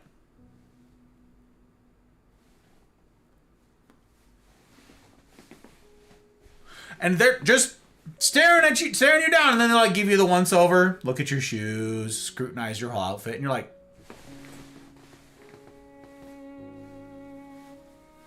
hello? So we were annoyed. We were super annoyed with this. It drove us nuts with the Americans. So a buddy of mine had a pair of binoculars and we would go out in public and whenever we'd find somebody staring at us, he would look at them with binoculars and then they would be puzzled and go. And it was really funny. We were like, yeah, how's that feel? A couple times, a couple of the gals we were with were drunk and they were like, stop staring at me! And they'd like let them have it, right? But again, think about this. We're in public. They're in public. And we, over here, we Americans, in particular, we're all just playing this game where we pretend not to notice each other. And yet, what then is people watching? How many people are like, oh, I love this place, great for people watching? I'm sorry, what now? Oh, you mean the thing that you think is super rude then? In Germany, they just don't lie about wanting to people watch. You're in public. It's not seen as rude. You're out in public, and they will scrutinize your attire, and they will scrutinize your personage. They will just look at you because you're in public. Interesting, right? Very different. Very different. Here's the takeaway. Regardless of whether or not you're a peach or a coconut, virtually all cultures, regardless of approach, regardless of accessibility or perceived accessibility to friendship, okay? All cultures are struggling to make and keep real friends. This is not unique to the West. It's not unique to America. All cultures are struggling with this. So whether you have your gruff, tough exterior and you don't let people close, or you're super polite and warm and welcoming, but it's mostly superficial, no matter what culture you come from, everybody's struggling with this now. And that is in no small part due to those things we've mentioned. In particular, especially as it pertains to the other cultures around the world, the technological access, right? We're siloing off in our rooms. Nobody goes outside to touch grass and all that jazz. We're here all the time, though. And that's got to change. So, okay, Gus, you might be saying, it's been 5 hours of streaming so far. Just a bunch of depressing statistics and ridiculous anecdotes and peaches and coconuts and about how we're bad at being friends. Now I'm depressed and turned around. Are we even talking about the same things? I don't even know what friendship is anymore. Turn a corner, Gus. Dear God. Okay, we're going to turn a corner. All right. I'd like to start with a couple quick anecdotes, incidentally. Before we jump in, I want to give you guys these two scenarios, okay? And I'm going to put these two stories to you. Some of you have heard these stories before, okay? Some of you, going way back, have heard these stories before. And I want you guys to just sit on these for now, okay? Just want you to have them, kind of chew on them in the back of your mind, put them on the back burner while we continue, okay? I want you to consider which of these two groups, these two scenarios, okay, which of these two groups were the better friends to me? These are real life stories for me, happened in my life, okay? Scenario number one. I was chatting with some friends about life, just shooting the breeze about nothing in particular. We eventually started talking about relationships, okay? I was upset about something happening relationally in my life, and I vented my frustrations to these friends, seeking validation, right? I told them what I thought was a reasonable solution to the problem I was having. Like, yeah, I think I'm just going to cut this person out of my life. And I sort of just left it at that. Like, yeah, well, you can't win them all sort of thing, I guess. That's the end of that. I don't need to have every old person in my life. So, yeah, I sort of just put it out there and for fishing for validation, right? And that was it. And I didn't remark, I didn't ask their feedback or anything. I just kind of doing that. Imagine my surprise then when, in response to my sharing, I was called by friends a jackass. Here I'm quoting, okay? A jackass, a jerk, and told that I was acting like a 5-year-old. And they were not joking. They were not busting my balls. And I was embarrassed and hurt. And I'm pretty sure I turned pretty bright red. I was humiliated. That's scenario number one. Scenario number two.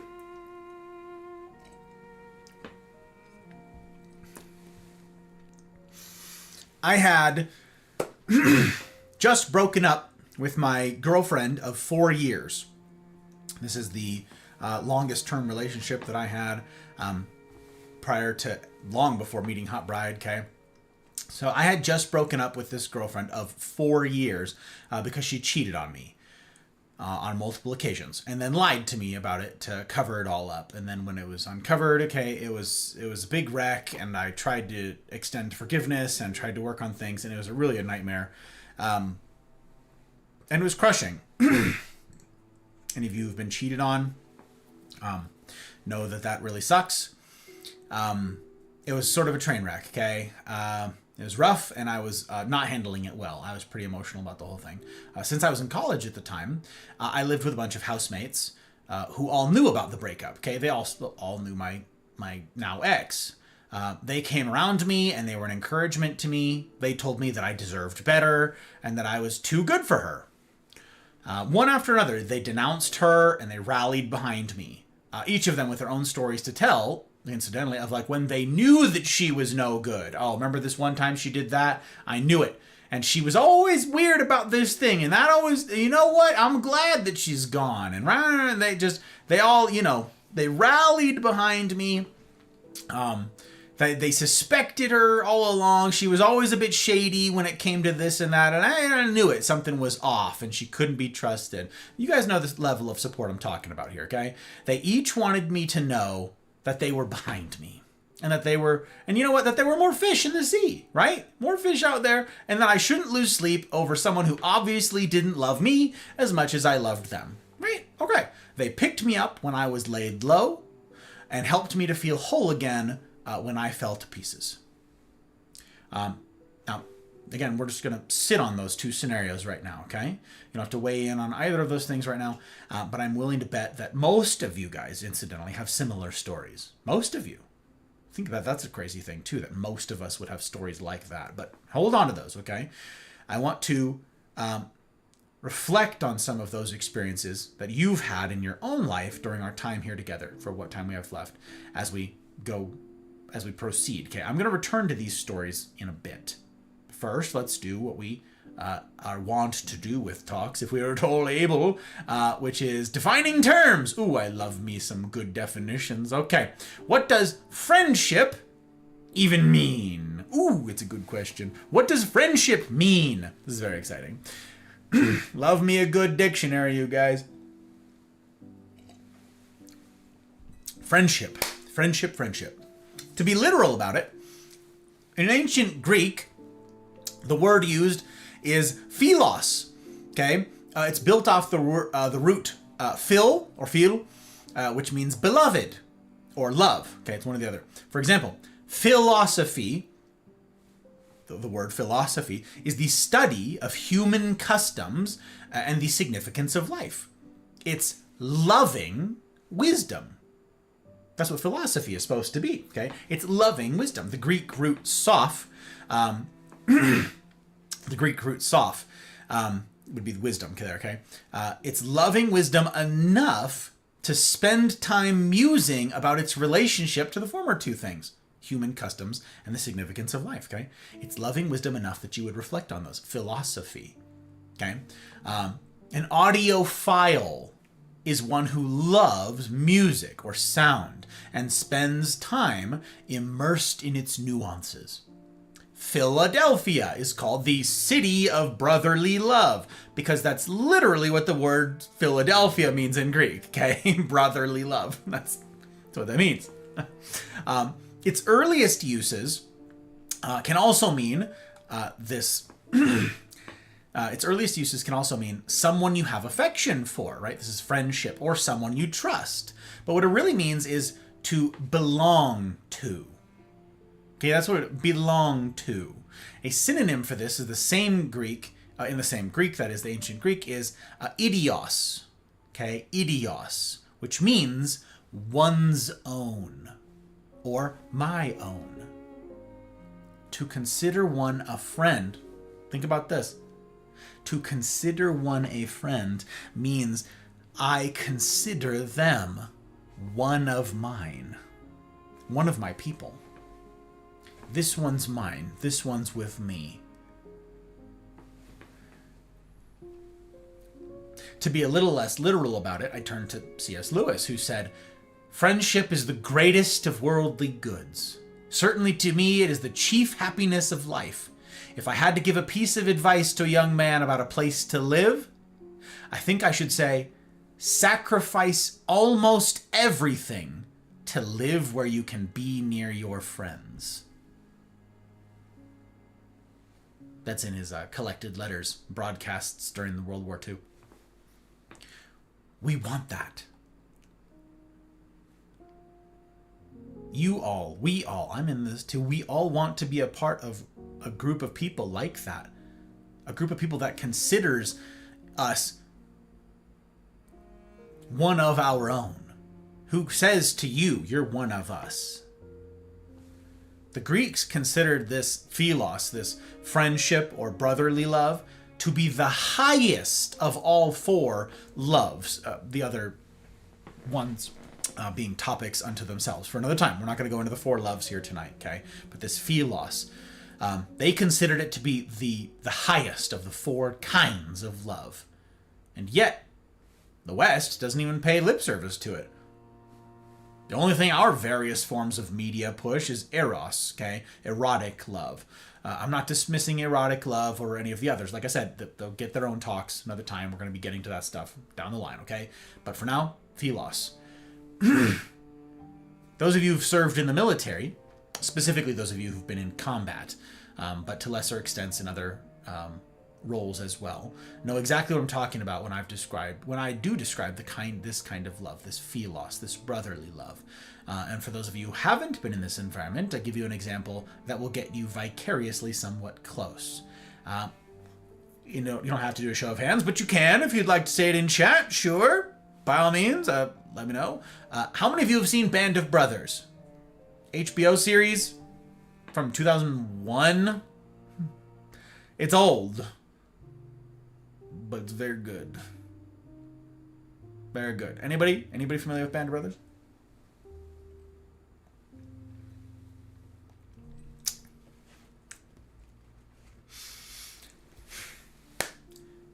If you haven't seen it, again, HBO series, 2001. It's based on the real life World War II stories of Easy Company, the 506th Regiment of the 101st Airborne Division of the U.S. Army. Okay? See it. Howsoever you can get your grubby mitts on it, see it. It's incredible. It's got a lot of lessons, it's got a lot of important takeaways. It's a good show. There's a reason that everybody loves that series. Anybody who's seen it, overwhelming majority of people love it. It shows us something magnificent. It shows a group of people, a group of men who live this kind of friendship for years. Lieutenant Colonel Grossman, guy who wrote On Combat and On Killing, Sebastian Junger, and everyone else who's studied it and written about war and found crazy... they found a crazy phenomenon particular to it, to war, to combat, is that people who go to war more often than not miss it when they get back from it. Now don't get it twisted, okay? No one who's been to war misses the awfulness of actual war, of actual combat. What they miss is living this kind of intimate friendship, this philos. Relationships back home, by contrast, feel cheap or shallow. Where's the sacrifice? When you say you'll do something for me, where's the cost? Where's the proof of it? They've touched something remarkable, and they suffer withdrawals when it's stripped from them.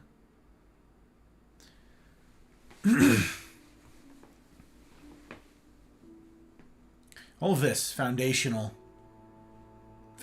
stuff to wrap one's brain around as we go into friendship and relationships. But I don't know, again, you're like, guy with a tie. You're once again here saying, okay, you're still building a foundation. What are we doing? You've been at this for like 19 hours, okay? You've been running your gums about this. Okay, well, listen, kind human. There's something of an axiom that you can carry with you through the rest of this talk and for all the future talks. We've said this before. The higher the mountain, the bigger its base. Okay? The higher the mountain, the bigger its base. We're spending so much time working on the foundation here because few things in life are as lofty as the idea of friendship. The phenomenon, the institution, this creature of friendship. We therefore need a very broad base indeed. Very broad base indeed. Think about this for a minute. Think about the influence friendship has on us. Who we surround ourselves with will shape our character. Put another way, and this is not hyperbolic to any stretch. We become those we surround ourselves with, those we associate with. Okay? We become like them. They rub off on you. In fact, who we surround ourselves with can literally, physically shape us. Okay? Harvard did a study about body weight. Fascinating. It's been duplicated elsewhere, by the way. They did a study about body weight that found that our body weight typically matches that of our friendship group. Further, the research shows a person's chance of becoming obese increases by 57% if a close friend is obese, 40% if a sibling is obese, 37% if a spouse is obese. You already have a fixed percentage of the odds that you will become obese. They increase by those amount. 50%, 57% if a close friend is obese, 40% if a sibling is obese, and 37% if your spouse is. This goes beyond body weight though, okay? What music you listen to, whether or not you're more likely to be critical or negative. What vacations, what kind of vacations, what genre of vacations, how you vacation, what TV shows you watch, how you watch them. All of that, what you're willing to tolerate. And if you say, no, the TV shows, Gus, no, it's because everyone's watching that show. You underestimate the power of the word everyone here. Who exactly do we mean? In that simple employment of the phrase right there, that simple employment of the term, everyone. Oh, everyone's watching it. Who exactly is everyone? What we mean when we say that is everyone around us. Everyone around me is watching it. Oh, so they have influence over you? An impact on who you are and how you conduct yourself? Interesting.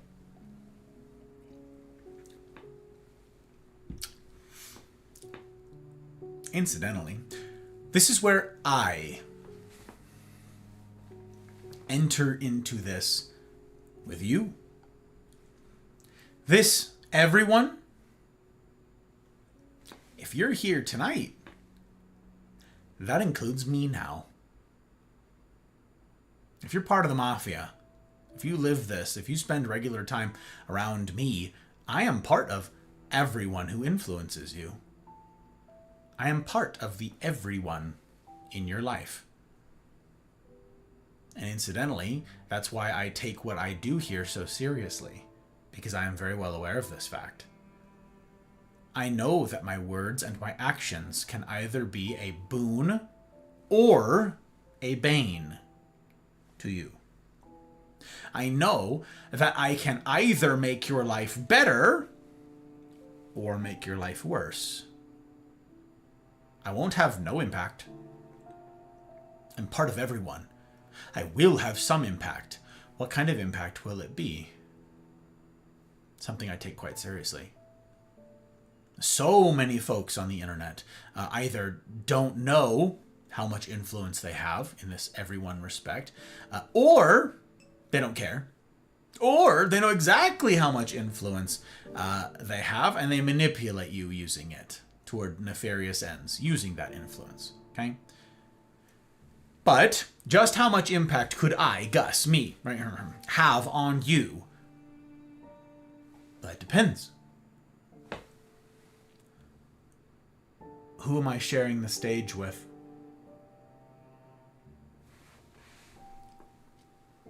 How much impact, how much influence could I have on your life? Who am I sharing the stage with?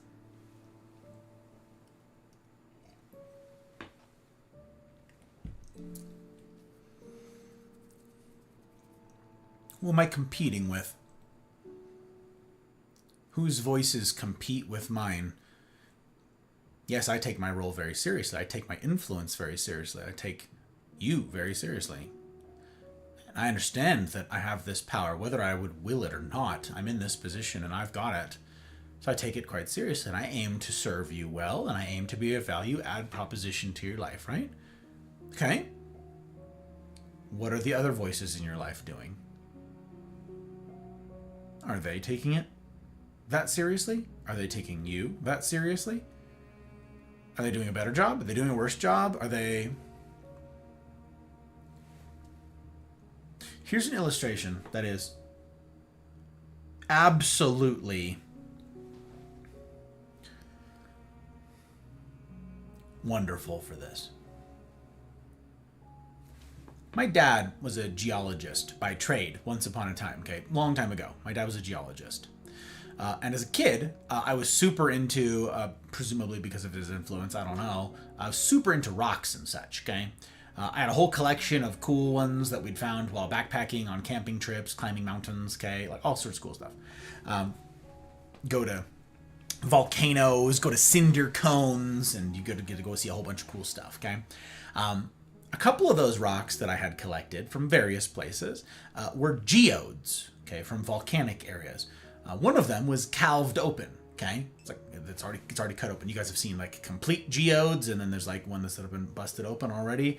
So you've got the geode. One of them was calved open and had a bunch of cool crystals inside, like purples and whites and really cool, pretty stuff. The other one I never opened. It looked like a little gray brain. Okay, little crinkles all the way. Well, one of your guys' brains, one of you crinkly brain sorts, not the smooth, built for speed, aerodynamic brain that I've got, but like one of y'all's brains. Okay, so little baby one, never cracked it open. Some of you may know all of this. No spoilers. Okay, no spoilers. Hold on to your cool kid info. He taught me that what geodes were. He taught me what geodes were, and that they were, he taught me what they were while we were at a volcano that had them, okay? The volcanoes in Central California, incidentally, around the side of the Sierras. That's where he taught me what geodes were and what they're basically are, okay? They're basically lava bubbles that cool and leave an air pocket inside of an outer shell, okay? You guys have all seen like lava bubbling on the surface of something, right? And there it is, right? And it's a bubble. And if it hardens, like if it cools too quickly, it'll just harden like that. And there'll be all this air in the middle of the bubble, right? And then this will turn into stone. It'll harden off into stone. But what happens is there are all these micro fissures, all these itty bitty little cracks all throughout this, okay? It's not impermeable. And as the area gets any water introduced to it, over years, decades, centuries, okay, this geode will have water pass it by, but the thing is, it's permeable. And so water will sort of flow into and back out of it, okay? It'll flow into and out of it, micro little bits at a time, okay? So water permeates the crust of this little thing and it flows through the shell. And depending on the types of minerals that are carried in that water, this is all important, okay? Don't miss this. Don't be distracted. Whatever minerals are in the water itself, it carries into the geode, all right? And depending on what those minerals are, the geode's interior will take on different forms. On the one hand, one combination of minerals can form gorgeous, colorful crystals inside, right? The kind that many of you are familiar with. That's what'll be on the inside of this geode. But a different combination of minerals will form compounds closer to a powdery charcoal. In fact, let's see if I can get this to work here.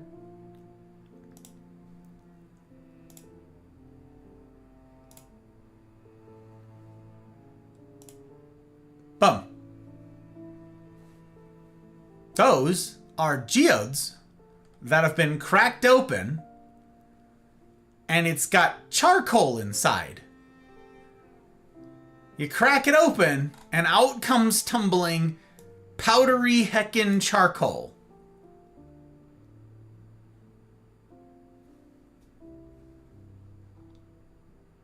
Kind of crazy, right? Kind of wild. Again, depending on the types of minerals, depending on what the heck is in there, the minerals in that water that permeates the geode, some will have sulfur.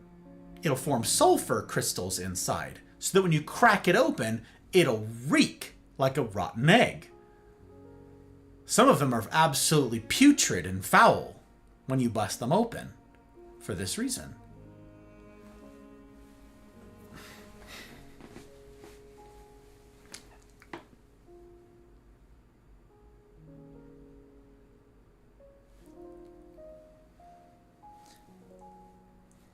Don't miss this. What you soak in will shape you. Whether you're beautiful or broken. What you soak in will shape you. That's true of all of us. That's why it matters how you pick your friends, incidentally. Another quote by C.S. Lewis. Friendship, as the ancients saw it, can be a school of virtue, but also, as they did not see it, as a school of vice. It is ambivalent. It makes good men better and bad men worse.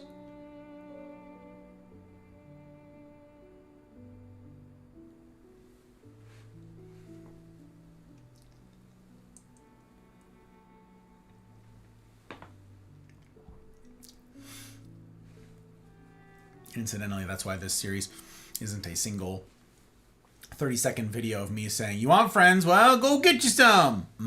Go get you some. Because we're working on the foundation. Your friends can either be the reason that you start an addiction, or they can be the reason you get free from one. Your friends can help you pass a difficult test at school,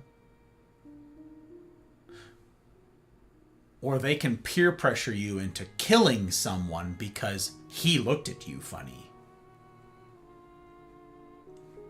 Where our friends go, we go. Now, let's go back to my two scenarios from earlier, okay? Listen to them again, okay? Listen to them again, and don't be distracted by whatever the hell is happening in chat. I was chatting with some friends about life, right? Shooting the breeze about nothing in particular. We eventually started talking about relationships. I was upset about something happening relationally in my life, and I vented my frustrations to these friends. Seeking validation, I told them what I thought was a reasonable solution. Cut the person out of my life. Do this or that. They deserve it. And then I sort of left it at that. In response to my sharing, I was called a jackass, a jerk, and I was told I was acting like a 5-year-old. They were not joking, they were not busting my balls, and I was crushed. Scenario number 2. I broke up with my girlfriend of 4 years because she cheated on me, got on multiple occasions, and then lied about it all, tried to cover everything up. It was rough, and I was not handling it well. Since I was in college in the time, I had a bunch of housemates that I lived with who all knew about the relationship, obviously, that she'd been there for a long time, and they knew about the breakup. They came around me, and they were an encouragement to me. They told me that I deserved better, that I was too good for her. One after another, they denounced her and rallied behind me, each of them with their own stories to tell of when they knew she was no good or how they had suspected her all along. Okay, you guys, again, know the type of support I'm talking about. They wanted me to know that they were behind me, that they were in my corner. They wanted me to know, and they told me there are lots of fish in the sea. Don't lose sleep over somebody who obviously didn't love me as much as I did them. They picked me up when I was laid low and helped me to feel whole again when I was crushed. Now I'll pose the same question as earlier, and I'll be curious to hear if your answer has changed. Which of these two groups were the better friends to me? Remember, friendship itself is ambivalent. There's not a moral equivocation with the institution of friendship, okay? That, to me, is why this question is an interesting one. Both sets of friends were there to listen when I had something to say. But which one acted in my best interest? Which one was feeding good minerals into my life in order to make it beautiful? Put another way, if I had committed myself to the teaching, to the tutelage, to the suggestions of each of these groups, how would I have turned out in each scenario? How might I have ended up? Let's look at them again. Scenario 1. This group heard me propose something that I thought was reasonable. But since they, collectively and singly, have more life experience than me, they saw through my nonchalance and pride. They knew my notions to be churlish, and they called me out on it. Scenario 2. This group saw me hurting and made a priority out of making me feel better. The first group, they were more interested in my character. They were more interested in my character than my comfort. Rather than tell me sweet-sounding lies, they hurt me with the truth. Truth can hurt. But I can trust this hurt. I can trust this hurt to be for my benefit. They were adding meaningfully to my life. The second, they were the opposite. They wanted me to be comfortable. Doesn't matter that they'd never complained about my now ex before. Now slinging insults at her was an expedient way to make me feel better. And from my vulnerable position, I didn't stop to ask a critical question. If they're willing to turn on her in order to make me feel better, what are they willing to say about me when I'm on the other side of it? Their words may have been sweet at the time, but they were lies. How might I have turned out? Group 1, I'm forced to deal with hard but loving truths. I can either accept these and grow, or I can ignore them and diminish. But real friends will not let me remain on the fence to stagnate and die. Group 2. I'm convinced of the sweet, sweet lies. Yep, turns out my ex is to blame. I've been the perfect boyfriend. She's the monster here. I'm a victim. The victim, and she's 100% at fault. 100%. I'll behave exactly the same way in the next relationship. After all, I did nothing wrong with this one. Turns out I was just dating a monster.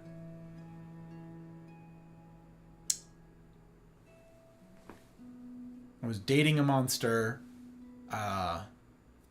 for 4 years.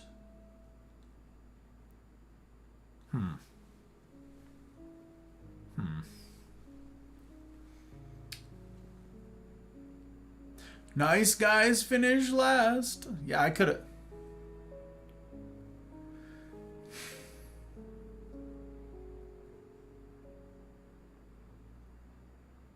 Which of those is harder to do? structurally there's a bit of difference between these two, right? One was looking after long-term good and growth and all the rest, and the other was looking at short-term salve for the pain, right? Okay, there's nothing inherently wrong with either. They're both good. In fact, it's good to have both, right? Which is more difficult? Which is easier to say? The truth? This behavior is unbecoming. You're a jackass. Thinking of other people like this. Treating them like objects. Pull your head out. You think that was comfortable for them to say? Who had to sacrifice more to apply their balm? It's really easy to say, oh man, that sucks. Get them next time. It's really hard to give of your own comfort for the benefit of another, isn't it?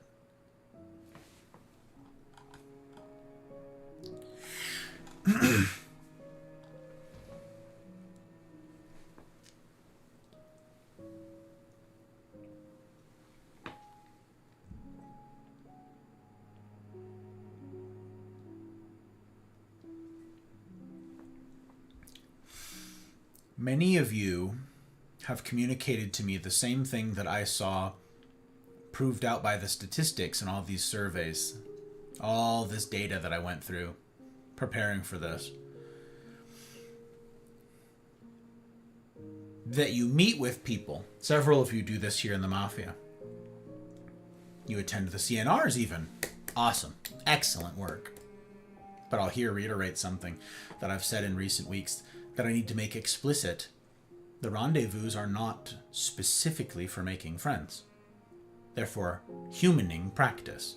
It's the humaning dojo. It's where we get our reps in. It's the gym. We lift heavy things, we break a sweat, we count on the people there to spot us when we lift heavy things, and that's it. We high five and we leave the gym and we say, we'll see you next week. As far back as I can remember, I always wanted to be a gangster.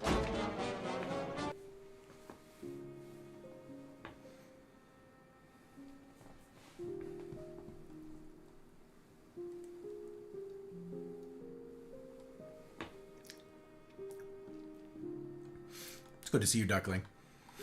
Glad that you got a sub.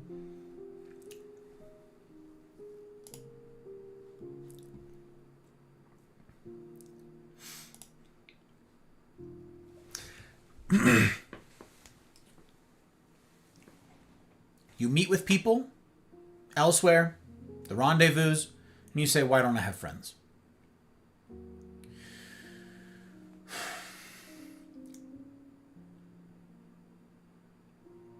The next installment is going to be much heavier on the how, on the practical application.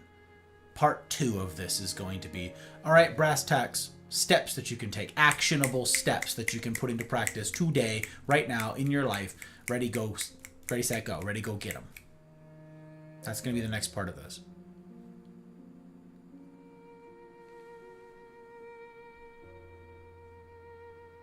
But let me first address that question as to, you know, I meet with people. Why don't I have friends?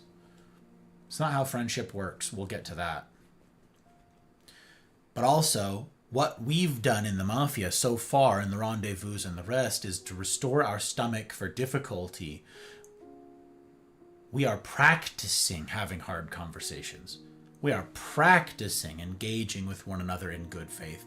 That's what we're doing. We're training for this. Friendship is altogether different. Being cordial, being a good acquaintance, being a decent person, that's imperative. And we have to start there. We have to start with that. You can't have friendships without it. We don't get to move into romantic relationships. We don't get to move, certainly not into like best friendship and all the rest of it. We don't get to have those and to maintain those. All of the statistics said that people wish the relationships that they had were deeper and more meaningful. We've lost the ability to talk about meaningful, weighty things. The things that matter to you most, the things that weigh on you most, the things that are of the greatest value to you. Now, that silly little primer for foreign exchange students from MIT and all of that might have indeed been silly. But how many of us can communicate well beyond the shallow? How many of us sacrifice? How many of us have relationships like that? How many of us have relationships where we are willing to disadvantage ourselves for another? Instead, how many of us collect shallow relationships? Shallower and shallower and shallower. Lots of them.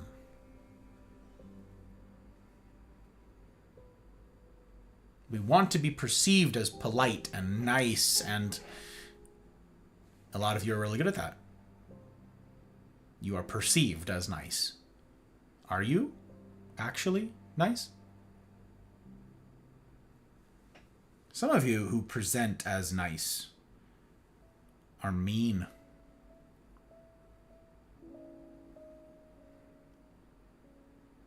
I've met a handful of you over these years who say, I'm the nicest person in the world, and and bad things just keep happening to me. And I'm like, it's a mean-spirited person. They'll be nice so long as you don't disagree with them about anything. So long as you don't tell them that they're wrong.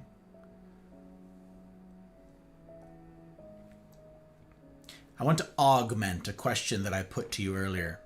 When you're thinking about who in your life would disadvantage themselves for you, who do you know who would drop what they're doing and inconvenience themselves, sacrifice for your benefit, for your growth, for your well-being, to save you? Who would do that? And you're picturing, who would do that for me? And I said, no, I want you to think about who you would do that for. I want to twist this. Go back to that first part. Who's doing this for you? Who is sacrificing? Who's thinking about, dropping stuff to come to your aid? Are you the type of person that someone would want to come to the aid of?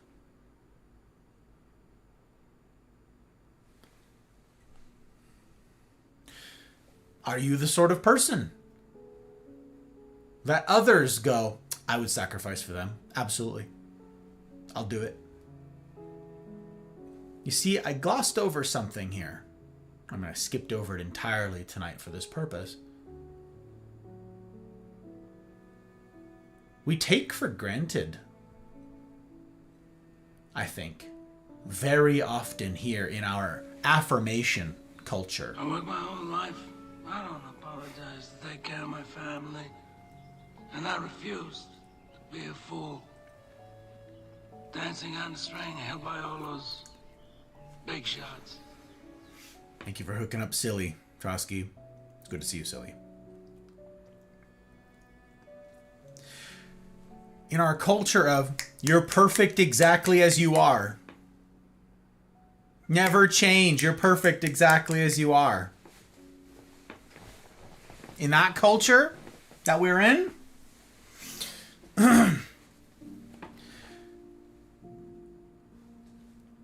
I think people have gotten used to the idea of their value, their worth, their something else, and they go, yeah, no, I deserve that. Deserve. Deserve is an interesting word. Now, I do say that you have value. I say you have unspeakable value and worth. Yes, indeed. Absolutely. But this idea of deserve. No, what I deserve is, I deserve the pit. I deserve kind of the worst. I've been a lousy human being for much of my life. What I deserve is ostracism. What I deserved was no second chance. What I deserve, no. So I don't take someone's opting to spend time alongside me, to do life with me, for the silly, for the serious, for any duration of time. I don't take that for granted. And the question I have on my lips that I encourage you to consider is, am I the type of person that anyone would want to be friends with? How do I conduct myself? How do I comport myself? How do I present? How do I carry? How do I care for others? Do I do that well? Am I a good listener? Am I an active listener? Do I help or do I harm? Do I have the stuff? Do I have the components? Do I have the ingredients here with me? Do I bring the ingredients necessary to make a good friend? If not,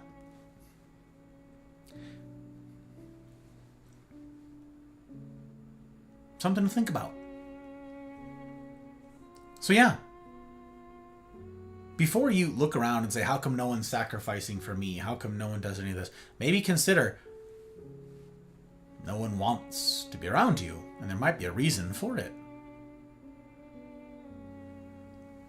The rendezvous are about us getting good at humaning again. Stomach for difficulty. But the next talk, it's going to be an aside from this because it's going to be about the future of the CNRs and the future of the Mafia. Rubber meeting the road, brass tacks. It's going to be some big stuff, and it's going to be some scary stuff, and it's going to be some, you know what? It's going to agitate some people. My invitation to you is to consider it in light of what the Mafia's purpose is. To consider the changes that are coming, the challenges that are coming. The challenges. In light of what it is we're purposed with doing. We could stay small and shallow. We could. Or I could lovingly challenge you and push you to something greater, to something more. I could push you to see your best days realized. I could see you pushed beyond mere companionship, mere acquaintanceship, mere foundational humaning, to flesh out real and lasting friendships. Again, that's not a guarantee in the current CNR crews that anybody's in. That was never promised, but I'm going to be making it explicit going forward. The odds of meeting your best friend in a crew are not good. A few rare individuals have, a couple exceptions have, but it's not what they're for. The next talk is going to be about me discussing, all right, how do we do this? Next steps, brass tacks, let's go. Practical application, prac app, baby. That's what we're going to do. Tonight you heard about the state, the absolute frickin' state of friendship and loneliness corollary to it, and how isolated people are feeling. You got to hear some of that, but I encourage you, if you're interested, there is an unbelievable amount of data on this that shows the trend of this. Now, there's some encouraging stuff in there. It's a little bit fewer and farther between, but there is a bright point in the data set, and this is something that I'm encouraged by for some of you, some of our number in particular, and that is you young'uns. The youngest among us here in our crews, in the Mafia, in our community, are realizing that you've been sold a bad bill of goods. You're realizing that you've been told, oh yeah, just go make friends, do all this and that, and you can have all this, and you can have your cake and eat it too. And you're like, this is crap. And many of you are realizing something that millennials did not, that the elder Gen Z did not, which is technology is not freeing in the way that it was promised to be. It's not a connector in the way that it was promised to be. It thins, it spread loads, it makes things shallow. And the youngest among us are saying, maybe technology is not all it's cracked up to be. Maybe I need to turn off my phone. Maybe I need to go touch grass. If that holds, a trend may reverse. We need to touch grass. We need to shake hands. We need to look into the eye of our fellow man. And do this with the gold standard. That's what I want for you. And that's why I'm going to keep talking about it in the weeks to come. The weeks and months and years to come, if we've got them. What it means to use this platform, yes, the not gold standard, sure. To use this platform to, as I said before, reach those who need to be reached here on the interwebs, and then to bring them to dry ground, bring them to solid ground. Connect with the real world.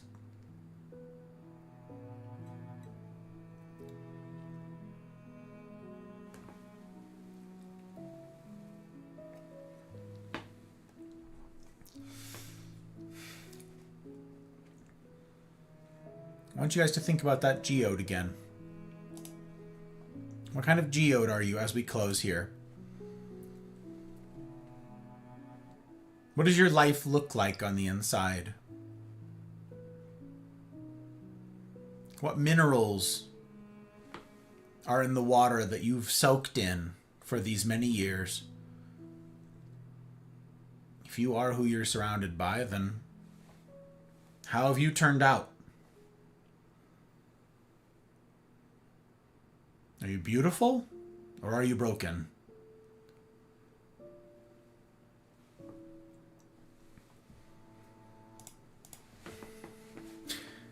I want 2026 to be the year that you very seriously consider upgrading the caliber of company that you keep.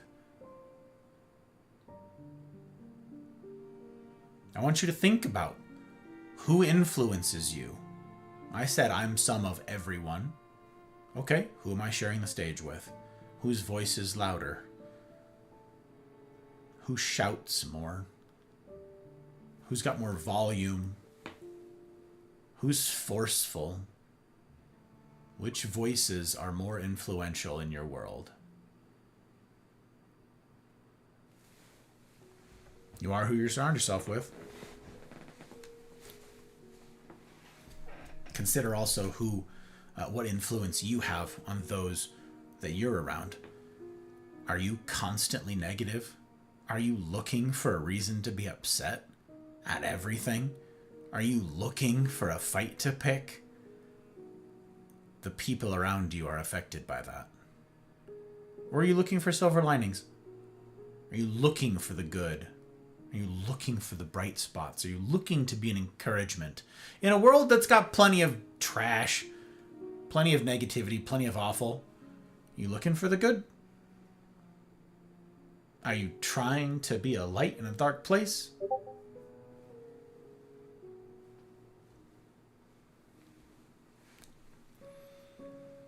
You have influence too.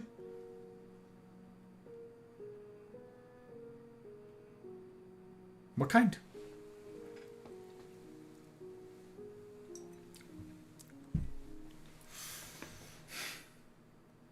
Thank you. That concludes the talk for tonight. That's our setup. That's our preamble.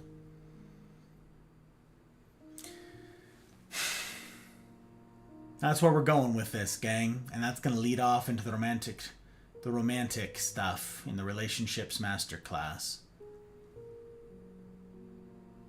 There was another bunch of stuff that I debated settling in before the friendship series, but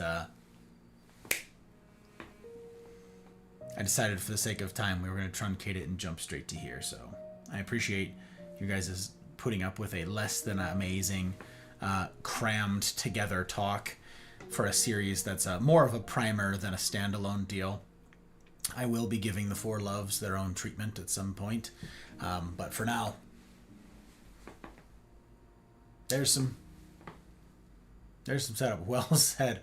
How much time we spend on people who do not want to spend time with me as much as I want with them. Light a candle, then curse the darkness. Indeed. What a phrase. One I like very much. One I employ quite often. Yeah, the geode. It's a very interesting thing, that geode business. That is that's something that's had a great impact on my thinking about the world and how I operate in it. That geode business. It's the one. Stole it from Gus. That's right. That's right. Exactly. I stole it. Yeah. He means he borrowed it, you guys. He borrowed it. That's okay. Borrowing is important stuff. Borrowing is important.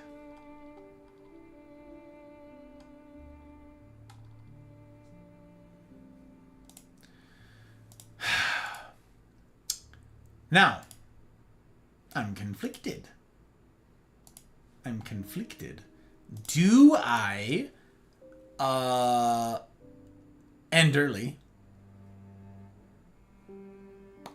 Do I get a bunch more work done tonight as a consequence of ending early?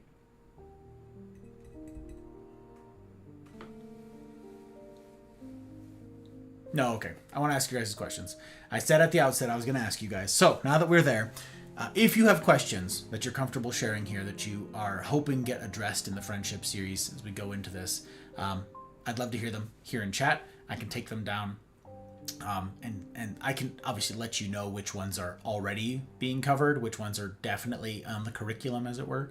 But if you've got specific questions, I suspect most of them would be practical application questions. We can field those here. But yeah, that's it for the end of the formal lecture. So I will go ahead and turn off that. And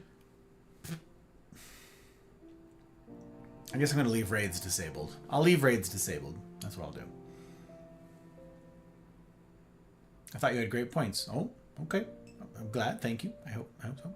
Geode thing makes me wonder as well. I don't mind generally who I soak with, but I do wonder how all my effort, or sometimes lack thereof, affects my geode insights. Oh my goodness. End early and hang out with Hot Bride. Dang, that's crazy. Anti-tilt. Hydrate. Okay, here's what we're going to do. We'll do with hydrate first, so I don't wash away the perfectly great whiskey.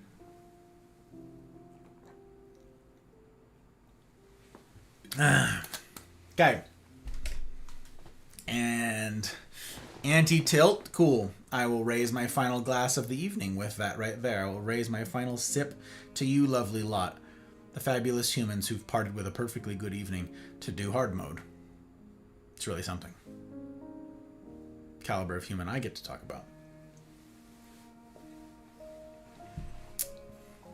And it's yummy. Stretch and a disappointment pack. Let's get the disappointment pack down first.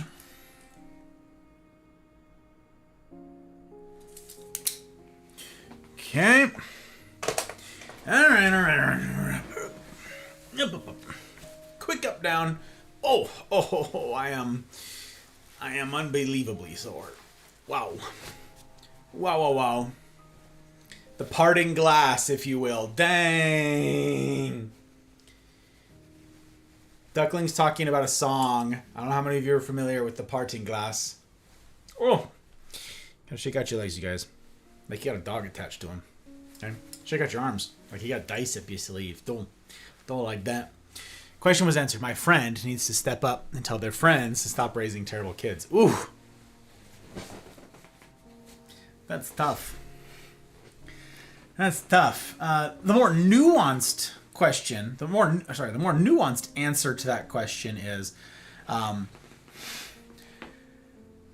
what you are able to say and what influence you are able to have has much to do with the quality of the relationship and what type of person you are in it. Now, what I left out for want of time in those scenarios is that first group, that scenario one, the people who told me the hard truth, those are my business mentors. Incidentally, not just business mentors.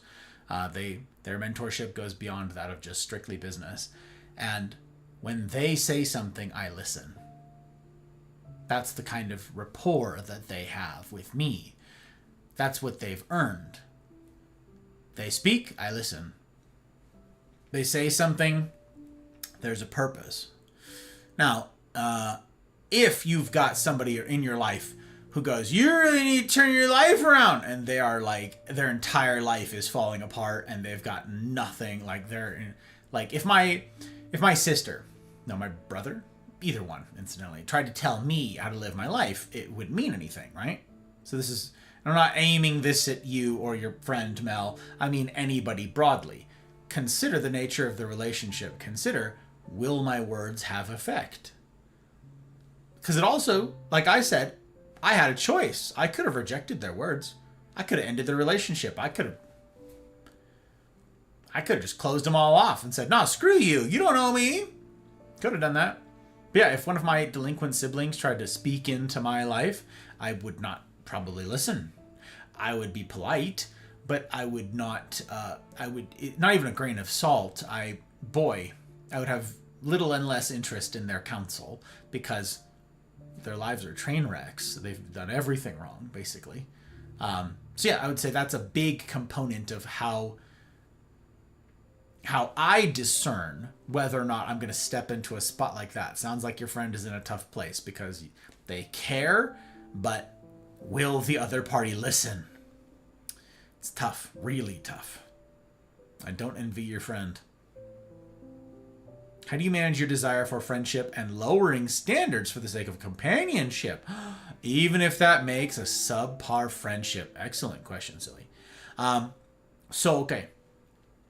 There's a combination of things here. One is it's a very real possibility that the problem with our making and holding on to friends exists in the mirror. That's certainly been true of me in my life. If I've ever been isolated, if I've been alone, if I've not had the kind of or caliber of company, the quantity or quality of company that I would have liked to have kept, the problem was chiefly in the mirror. I was, for a whole host of reasons, I was not a good friend. I was not a good candidate to be a good friend. Pride, in particular, is what prevented me, my own case here, from obtaining quantity or quality of friends. Because I did believe, I sort of drank my own Kool-Aid sort of thing. I snorted my own stuff. I said, they'd be lucky to have me sort of thing. So this was not a lowering my standards. It was having appropriate standards that I lacked previously and appropriate expectations for myself that I started to actually live up to. I had to change a lot about myself in order to be someone that anyone would want to be friends with. The next one is going to be more brass tacks about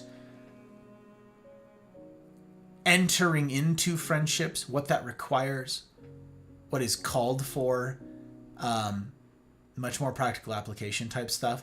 But there is, in particular, a very biting phrase or series of quotes that comes to mind. But we'll revisit that one next time. Yeah. Now that I've heard of fascia, I too should stretch, and I will. Good for you, Silly. Well done. Also, hi, Leanne.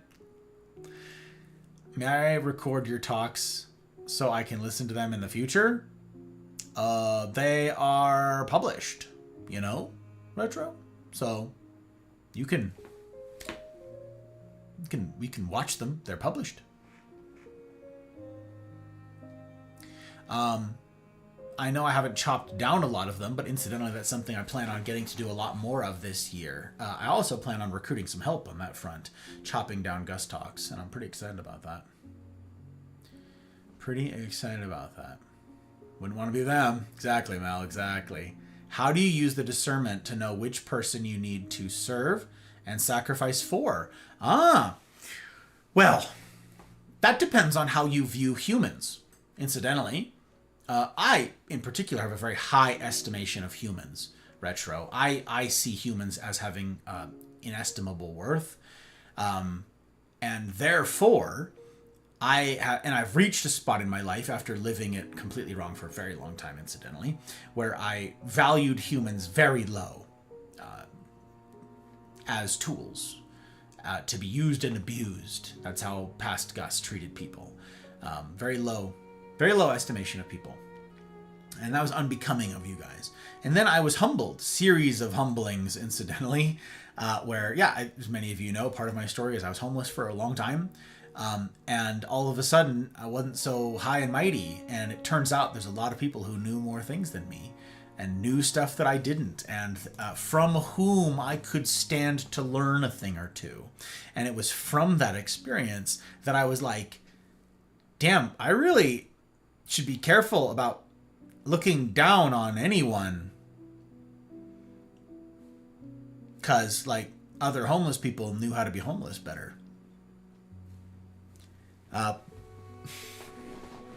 Other day laborers that I was working alongside knew how to do all sorts of stuff better than I did. Turns out I was not the hot shit that I thought. And that was a very humbling thing. And so now, I have quite a high view of humans broadly, which means in my discernment, I don't dismiss any of you. I do so at my peril. I dismiss any of you as worthless at my peril. Now, as for who you're going to sacrifice for, so that's broadly, that doesn't, I wanted to be clear about that. It means I'm not excluding anybody as a matter of course, okay? There's nobody on earth who I exclude as a matter of course, all right?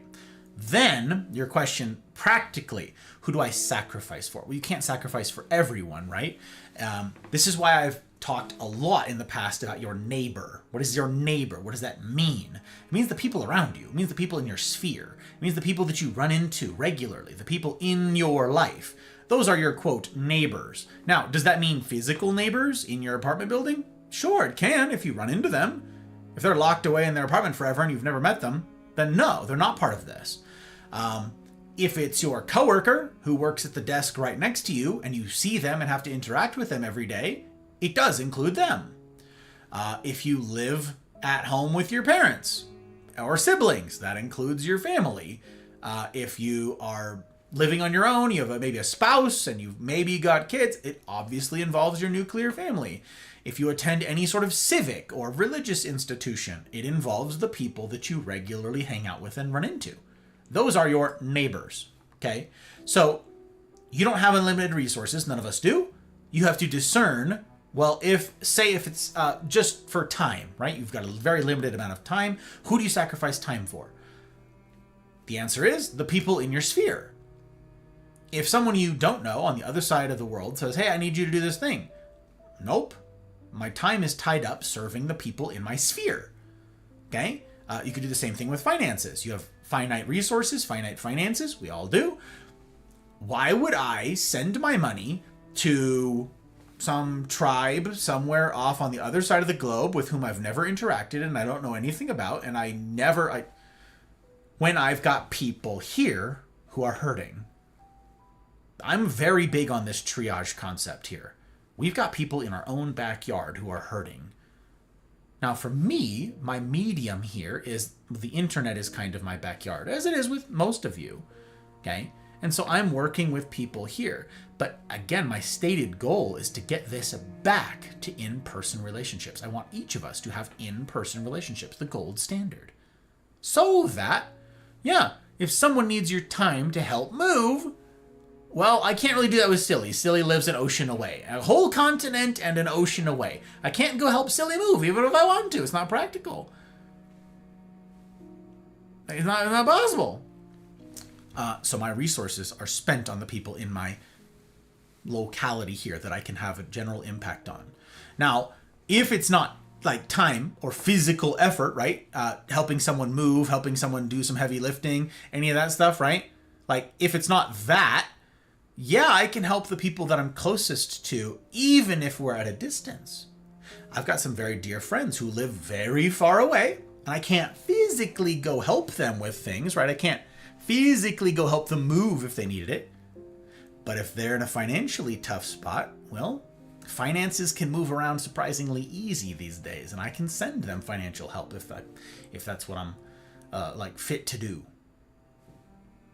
I can be an encouraging word from afar. I can give time and a call, right? And listen, be an active listener for somebody. Maybe if it's just gaming time, let someone unwind, blow off steam. There's lots of ways that I can serve my people. Now with breadth, you lose depth. So I can't give it to every single person. I need to pretty closely guard the people that I do really, really pour into. Yeah. And last thing I'll say on that is your sphere changes. Who your quote neighbor is changes. And that's because the seasons of your life change, right? Once upon a time when I was in high school, the people closest to me in my sphere that I spent all my time with are very different than the people I spend all my time with now. I don't have any overlap with any of them anymore. I no longer serve any of them anymore in that way. Same thing goes here. Who I am in regular contact with changes. So these are the people that I'm going to serve until they move to the other side of the country. I can't serve them in that way anymore. My college friends, incidentally, several of which were in the scenario too, if they need help moving, cool. When we were here together in the same town, when we were in Reno, it was very easy to do that. Now they moved and they're several states away. If they need help moving, they need to get that help from their new community, their new sphere of people. Do you see it? So that will change. It's not set in stone, but the people with whom you are in regular contact is the answer.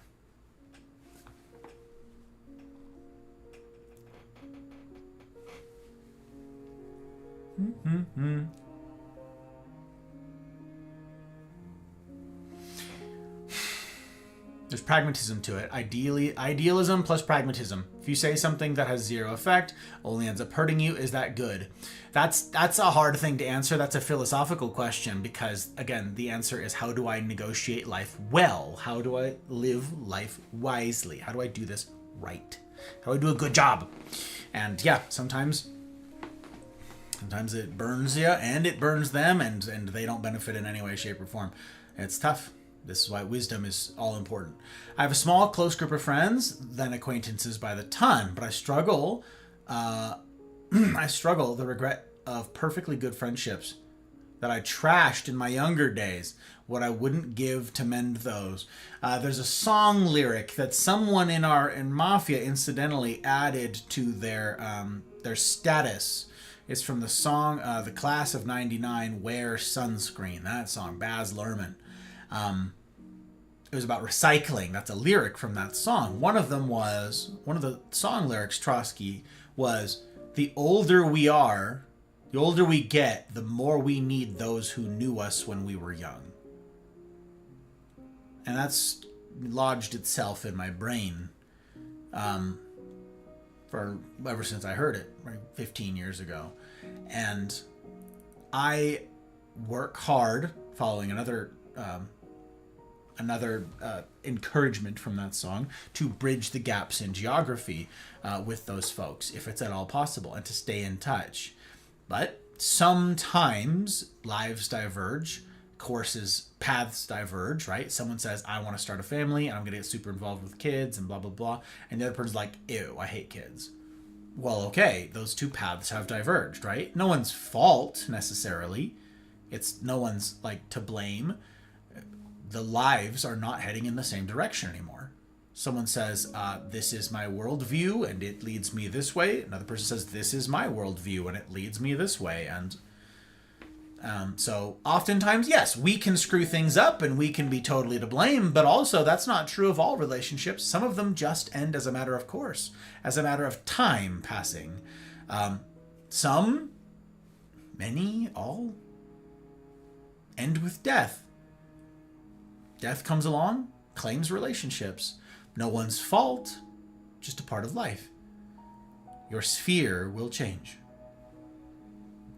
I don't give a lot of time to reflecting on the relationships that are behind me because I've I take very seriously doing my part to do a good job, doing well, my part of the humaning, my part of the relating, and I take very, very seriously my own encouragement that I give to you, my own counsel, my own advice, to remember that you can't control anybody but you.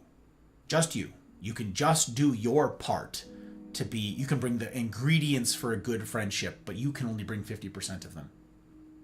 So, I focus my effort, I spend my time and my energy focusing on the present, the gift, right?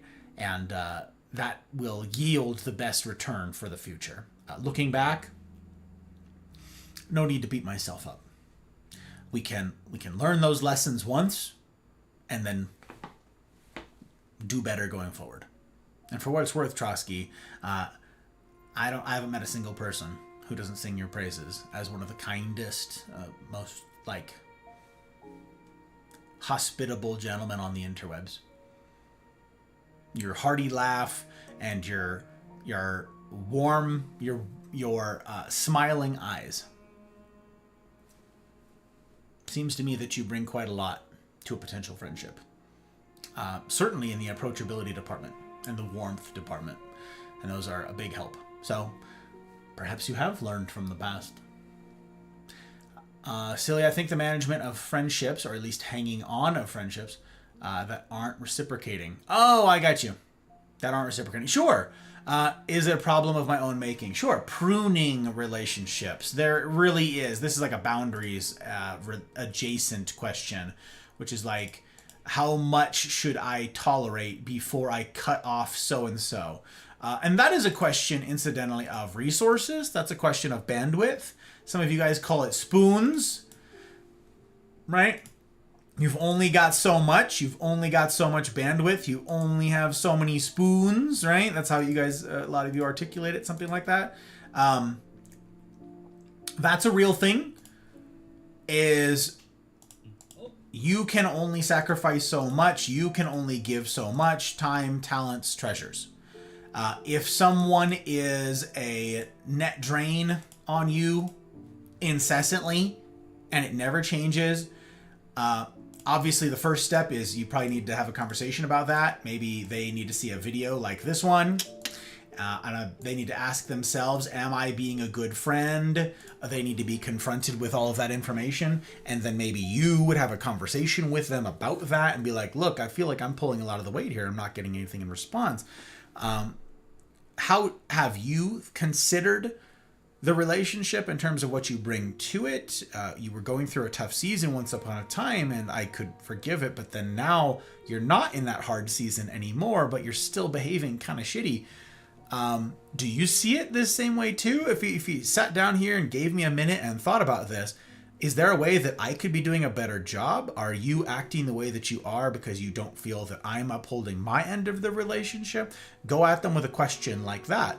And then there's this, unfortunately, this confrontation. It can be done well and skillfully, so it's not so awful and awkward. But then ultimately, if they're like, no, I'm a great friend. Well, all right.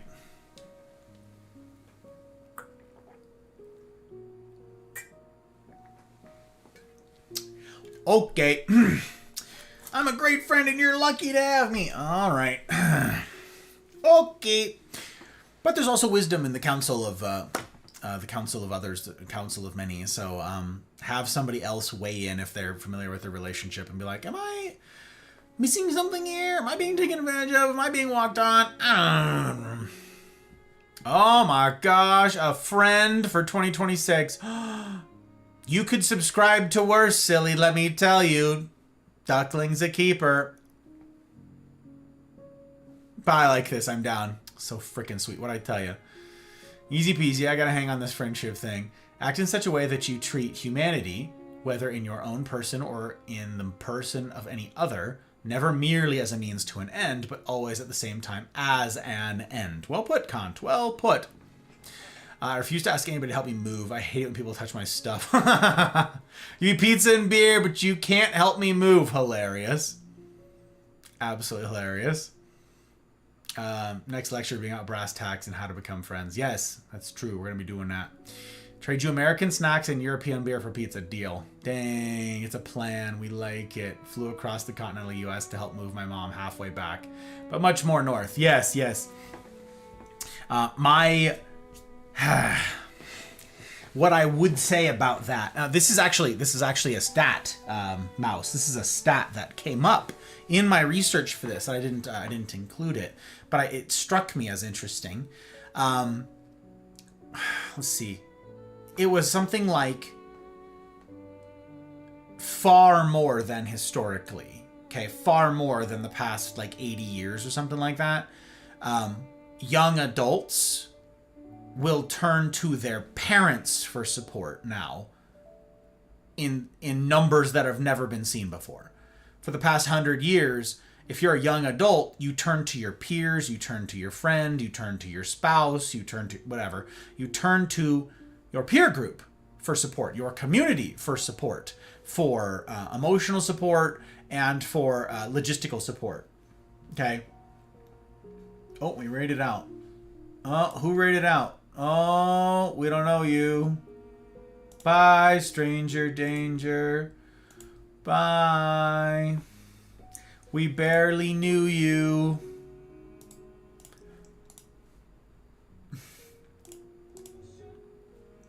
We pull up our lurks. So you turn to your peers, you turn to your community, not your parents. You moved out, you wouldn't turn to your parents.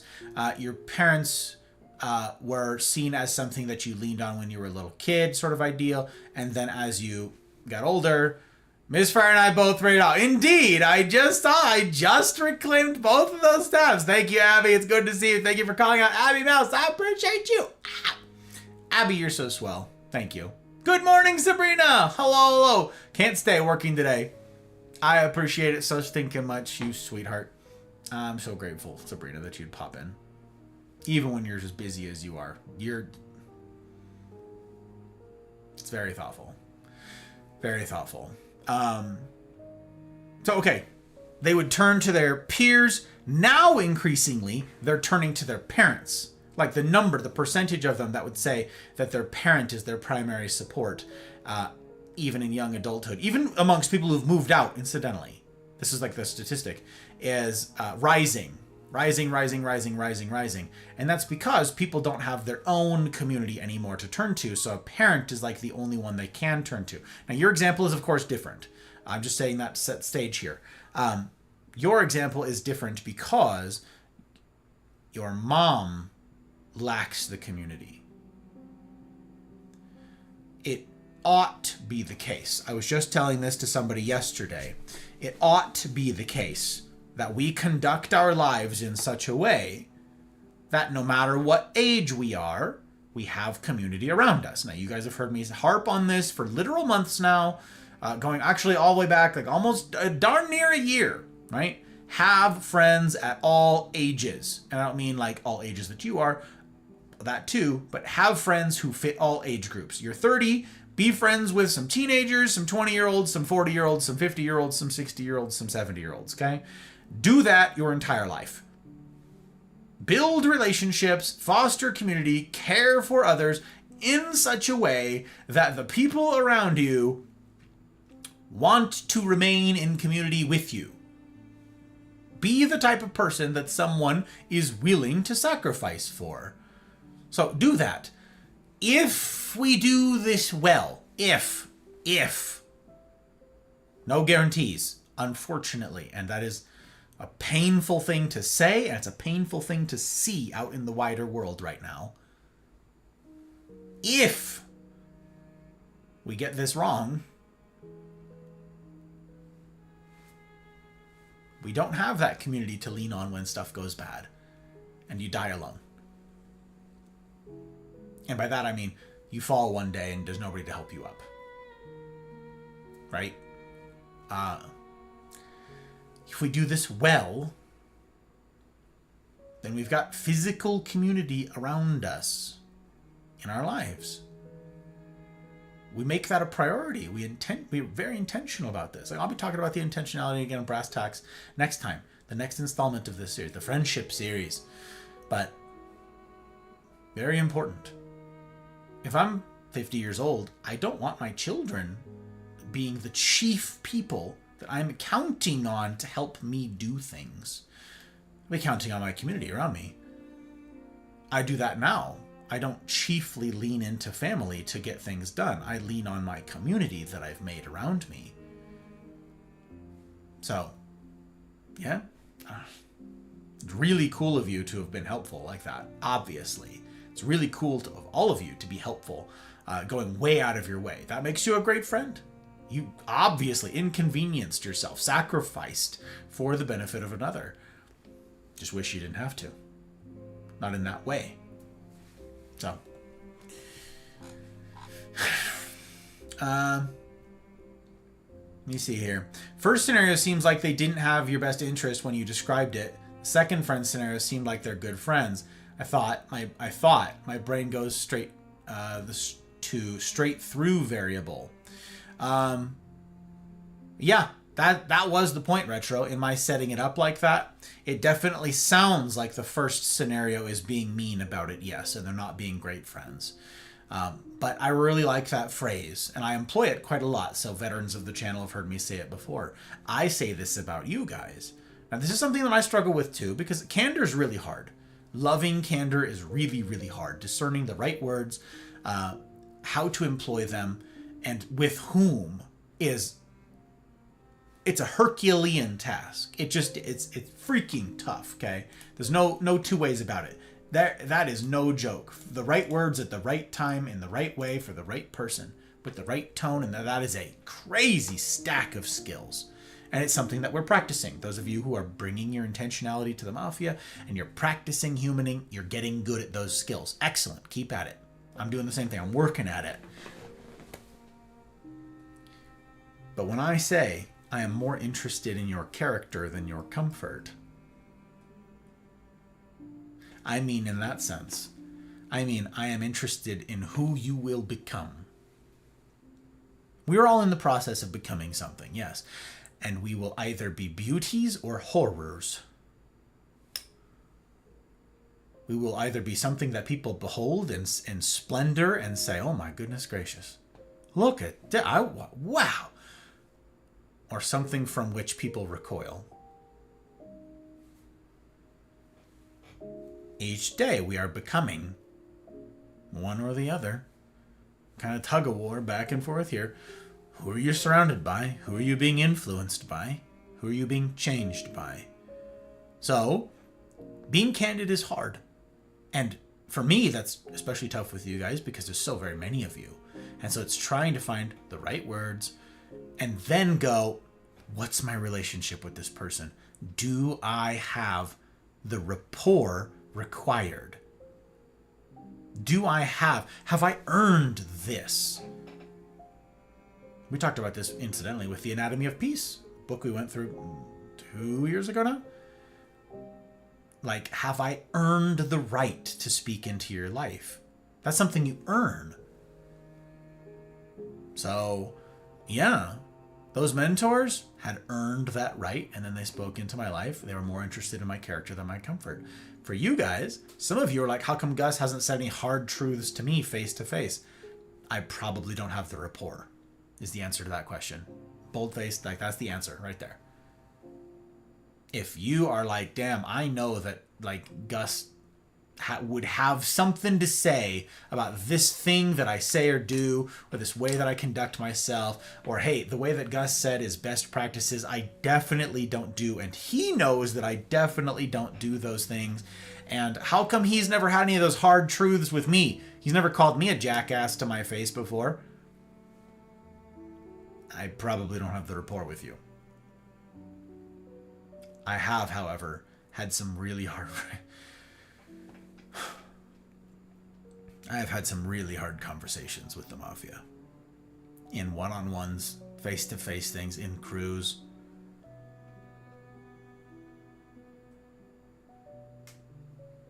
But the more difficult the thing is that you're going to talk about, the more rapport you need.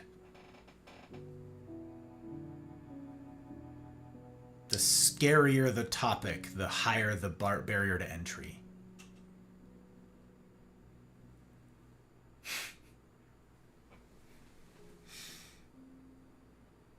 So, those friends in scenario 2, they had great rapport with me. They're my best friends. I lived with them. We'd known each other for years. We'd been through all sorts of stuff together. I would have listened if one of them had sat me down and told me, hey man, you need to like shape up. Hey man, you're not so perfect yourself. Hey man, we all liked her. You're not faultless in this. Maybe you could stand to change some stuff too. Hey man, I would have listened, probably, to most of them. So, any good practices on building humility if you're lucky enough to not get it beat into you? I like how you phrased that, yeah. On building humility. I'm afraid that humility is one of those things that you can listen to other people talk about, and if you are wise and, gosh, perceptive, and, wow, prudent, wow, wise, then you can be like, damn, I really should, like, kick my own pride in the nuts from time to time. I really should make humility a practice and really... You can be intentional about thinking about yourself less. But if any of you are afflicted, as past Gus was, with incurable pride, incurable, intractable, really tough, then I'm afraid that it must needs be foisted upon you. And since I'm especially thick-skulled and stubborn, it took quite a lot, Mel. Quite a lot. Like I said, homeless for a long time. My entire life got derailed. Lost my whole career. Had to start basically everything over. All my credentials are ruined. Lost basically all my relationships and my romantic relationship. And all of my prospects and all of my future and everything that I tied my worth to. So, yeah. Like nothing survived that. Nothing came out of that alive. Only spoon with my wife. That's the one spoon, Trosky. The one spoon. The spoons. Yeah, that's right, Duckling. That's right. Because he got the ceiling light that looks like a halo. Yes, exactly. Artistic rendering of angels. Very approachable. Exactly, Mel. That's what it is. It's his halo light. You're onto it here. Duckling's a keeper I can vouch for. Hell yeah. Hell yeah. Big fan. Big fan.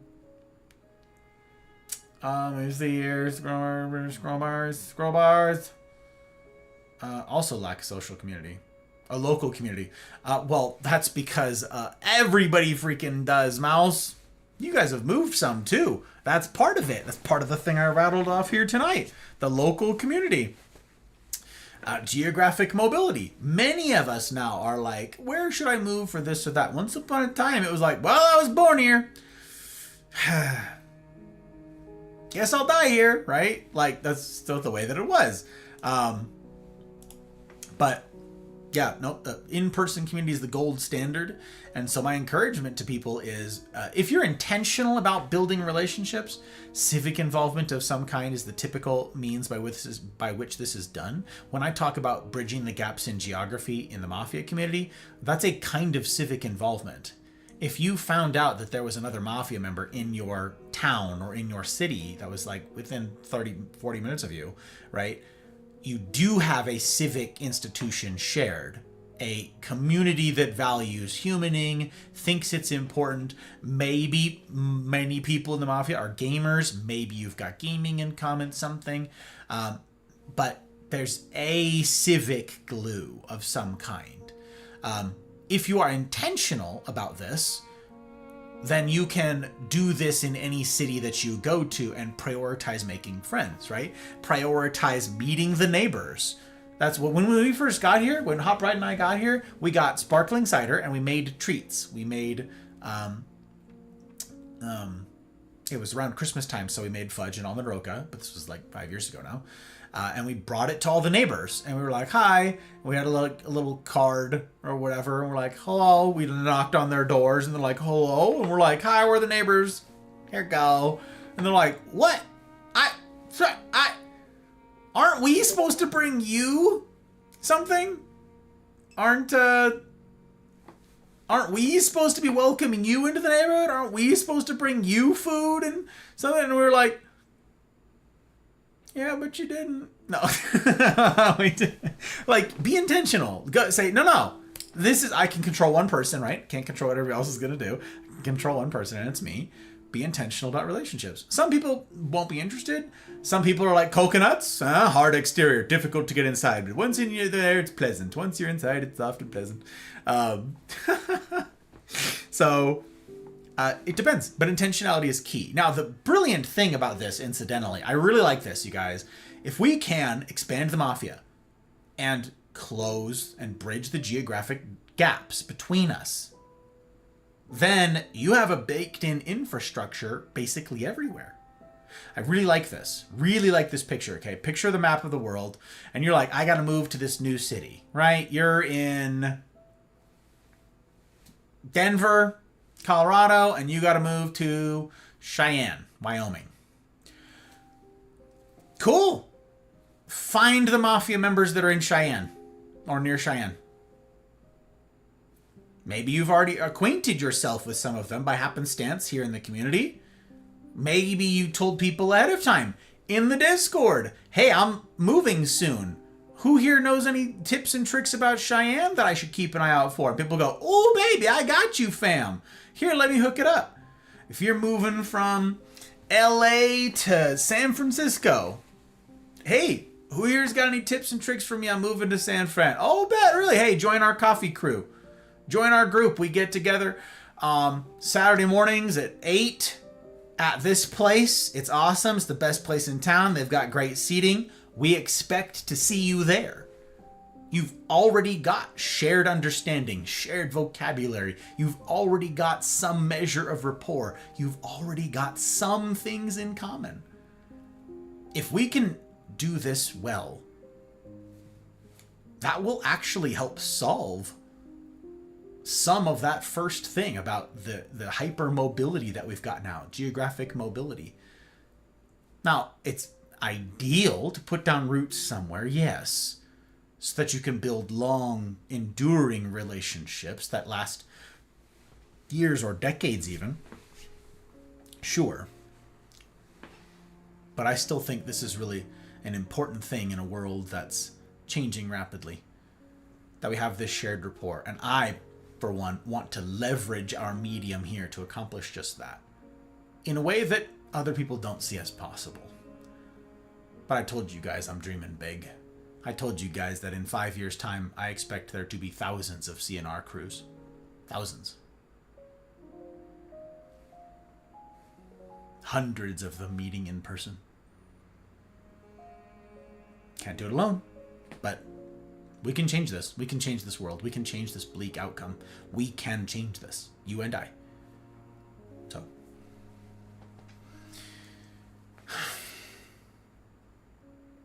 And if you cultivate a diverse, aged community, what a beautiful thing that would be. Exactly. Yeah, I am blown. I think it's amazing. Like our mentor group, Duckling, I just assume it's all for me till I can prove otherwise. Yeah. When I meet with my business mentors, I am faced with some of these guys aren't going to live much longer. And that sucks. But it also means that I'm savoring the moments now. It means I'm asking hard questions now while I have time. I'm asking for their insights now, and I'm honoring them in so doing. I'm making their last years sing by beseeching them their wisdom and their counsel. They feel valuable. They feel valued because they are. Wait, I just saw a link go by. That's the wrong link. That's crazy. That link for the Discord, that's on the timer one. That's wrong. I forgot to look at the timers. Oh my gosh. How am I so bad at this?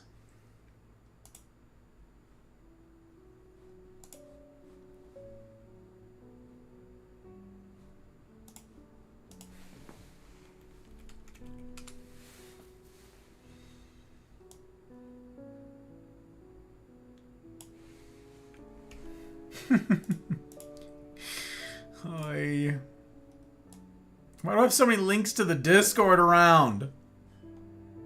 Save. Bet. Alright, it's fixed. Oh my gosh. Are there any others?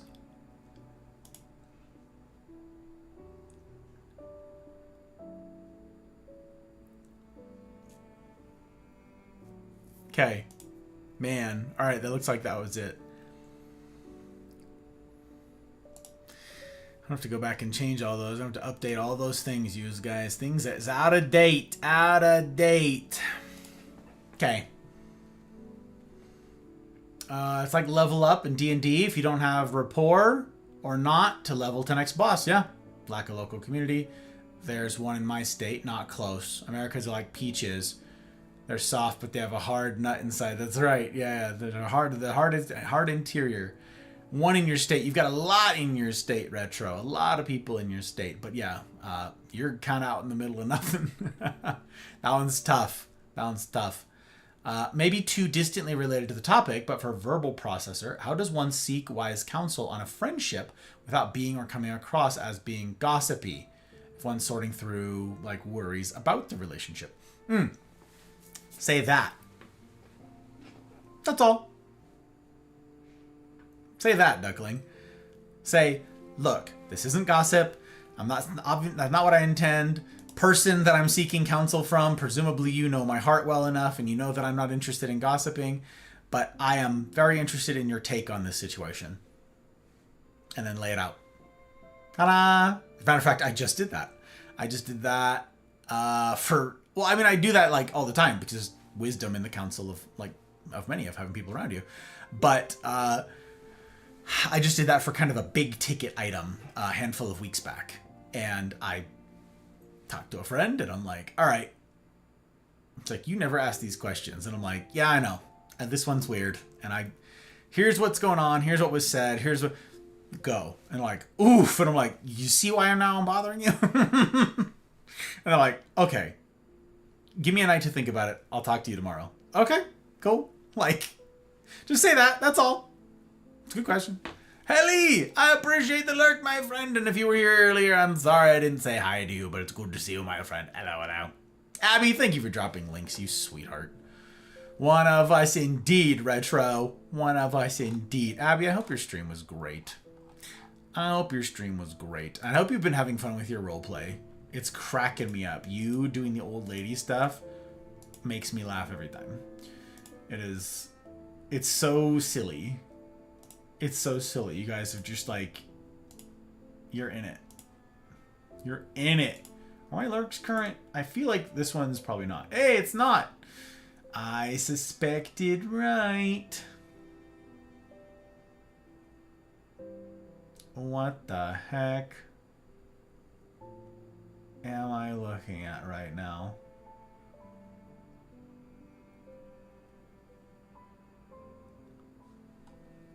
What is this stream? I don't know who raided into who. That is a weird stream. Alright, we're gonna walk away. It's too scare. It's too danger. It's too odd. We're just gonna, yeah. I'm gonna walk on over here. We're gonna walk this way. We're gonna walk this way.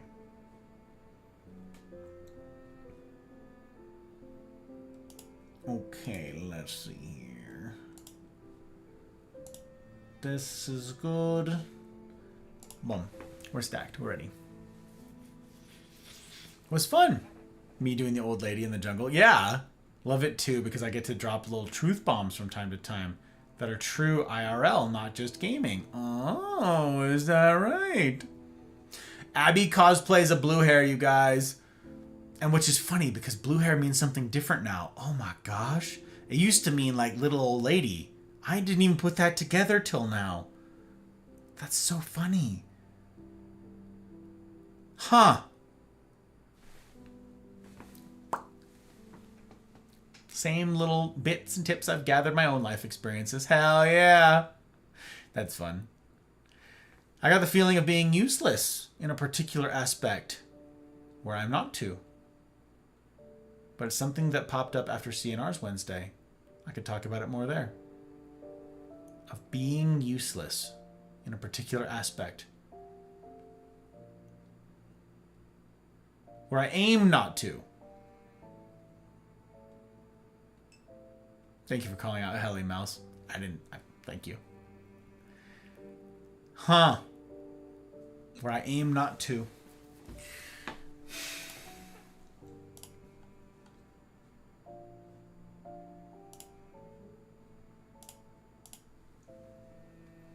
It's a good question to ask oneself.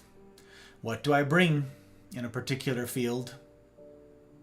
And if I don't bring it, should I? Ought I? Is this an important thing?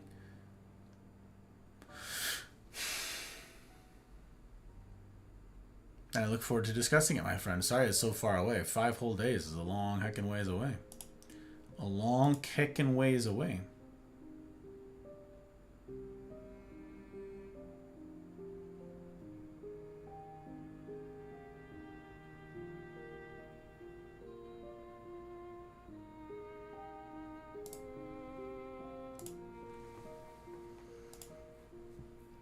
Who is messaging me? Hello? Police? Police? Oh my gosh, we're at 35. Okay. I could probably wrap things up. We're gonna wrap things up. Get 25 bonus minutes with the hop ride. That would be pretty cool. Actually, you know what would be really funny? Hang on. Hang on.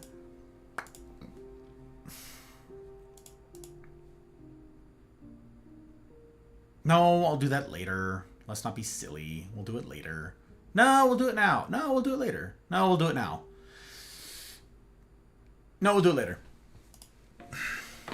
I've settled it. We've settled my. I've reasoned. I'm done. We're him.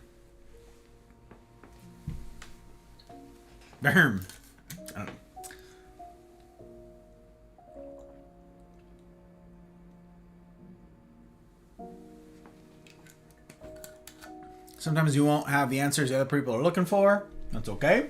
Sure. Instead, be the shoulder they actually do need that you can do. Correct. It's lean into your strengths. It's lean into your gifting. Lean into your wiring. Absolutely. Abby's right. We each have giftings. We each have something that we're particularly good at. Some people are good at speaking, as an obvious example. Others are not. If you're not a public speaker, don't think that you have to be a public speaker in order to bring value. It's not how you're wired. That's not where your strengths lie. Instead, perhaps, like Hoprite is an amazing listener, the best listener. She's an introvert.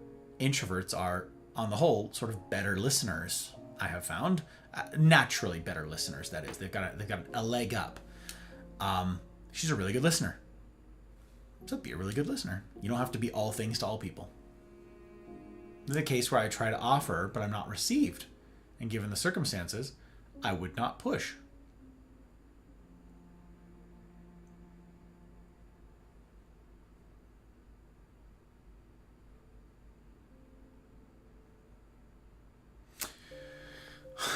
Now I'm speculating. Now I have guesses. Now I'm not going to say them, obviously. But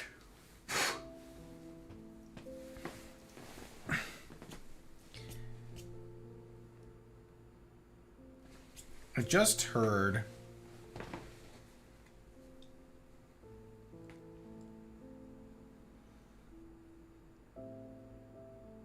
too complicated to tell here.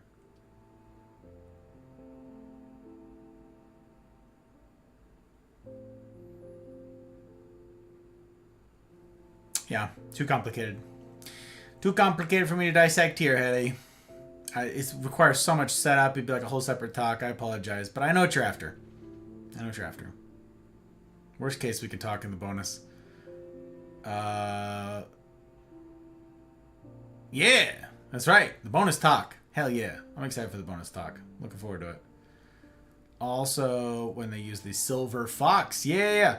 Yep. Wait, how come my chat... Oh my gosh, my chat... I bollocksed up my chat. Ugh. I'm so bad at it. How I move it like that. Unbelievable. That does suck. Hardest thing to be... The hard thing being the right thing once again. Yes, indeed. Right, because blue was used to get the yellow out of the white hair, and when too much was added, there had a faint blue. Yes, indeed. Correct. I messed up the chat. I'm bad, you guys. I'm sorry.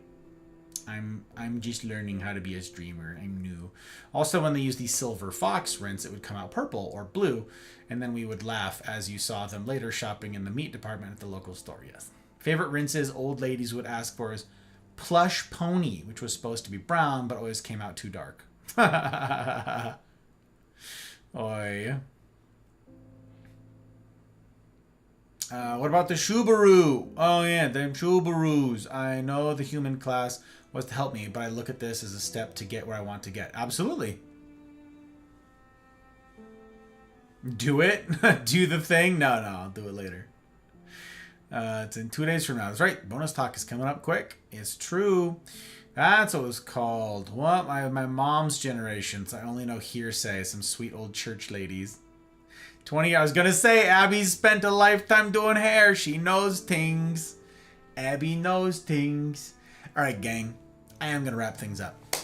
I probably should have done so pretty quickly after finishing my remarks for the talk tonight. It is not my hope to just engage your guys' time idly. Your time is precious. And I know that you could be spending it doing stuff and things, but I am grateful to each of you who sacrificed time to be here tonight. My parting shots on that are, I said that the mark of a true friend is one's willingness to sacrifice for the other.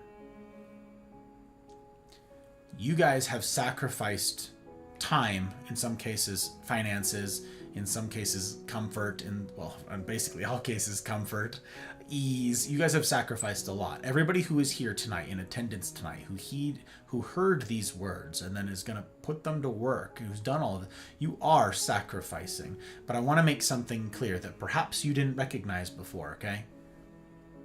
That's not just for my benefit, your sacrifice. This talk is about friendship.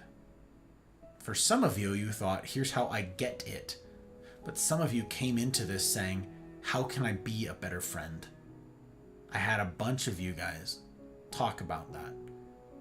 One of you in particular was like, I want to know how to be a better friend. I want to know how to, I'm trying my best, but how can I be more? A couple of you actually said something to that effect. And those of you who came in with that heart, you sacrificed this time, your comfort, your ease. Again, you sacrificed all of that jazz for what? Not just me, but for your fellow man. You sacrificed it for the people with whom you may yet become friends.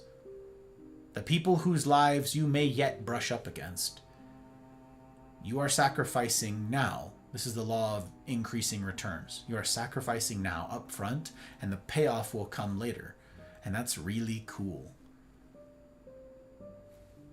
What's the mark of a true friend? One's willingness to sacrifice for the other. You guys are sacrificing now for friends that you haven't even met yet in some cases. How lucky they will be to then do life alongside thee. Doesn't have to rhyme. But if you'd like it to rhyme, it can rhyme.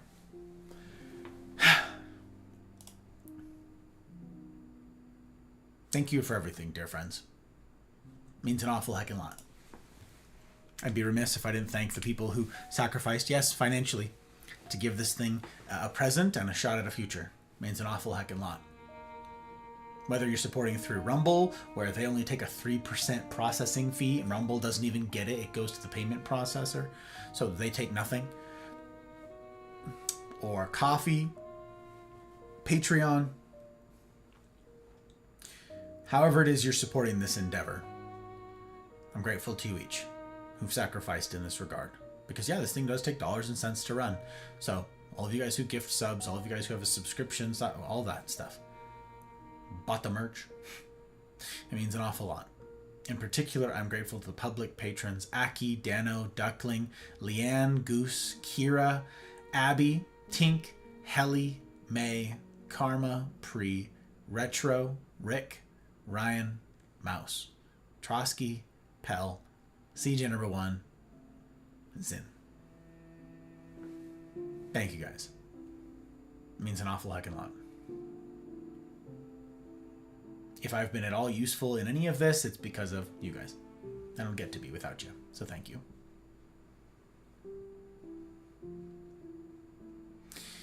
Lucky to have you. All right, gang. Helly, get the good sleep. All of yous who's got to run off to bed after this, for those of you who are staying awake, I hope that hope you guys get to have a productive evening. If you're going to bed, I hope it's kind to you and the sleep is good. I very much hope. Very much hope. I've arrived once again. Welcome back, Silly. Just in time for us to say, fare thee well.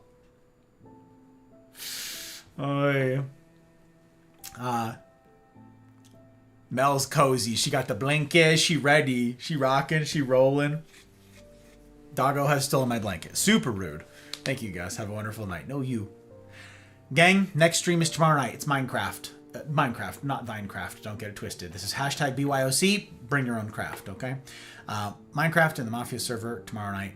I'm going to hack away at some rocks.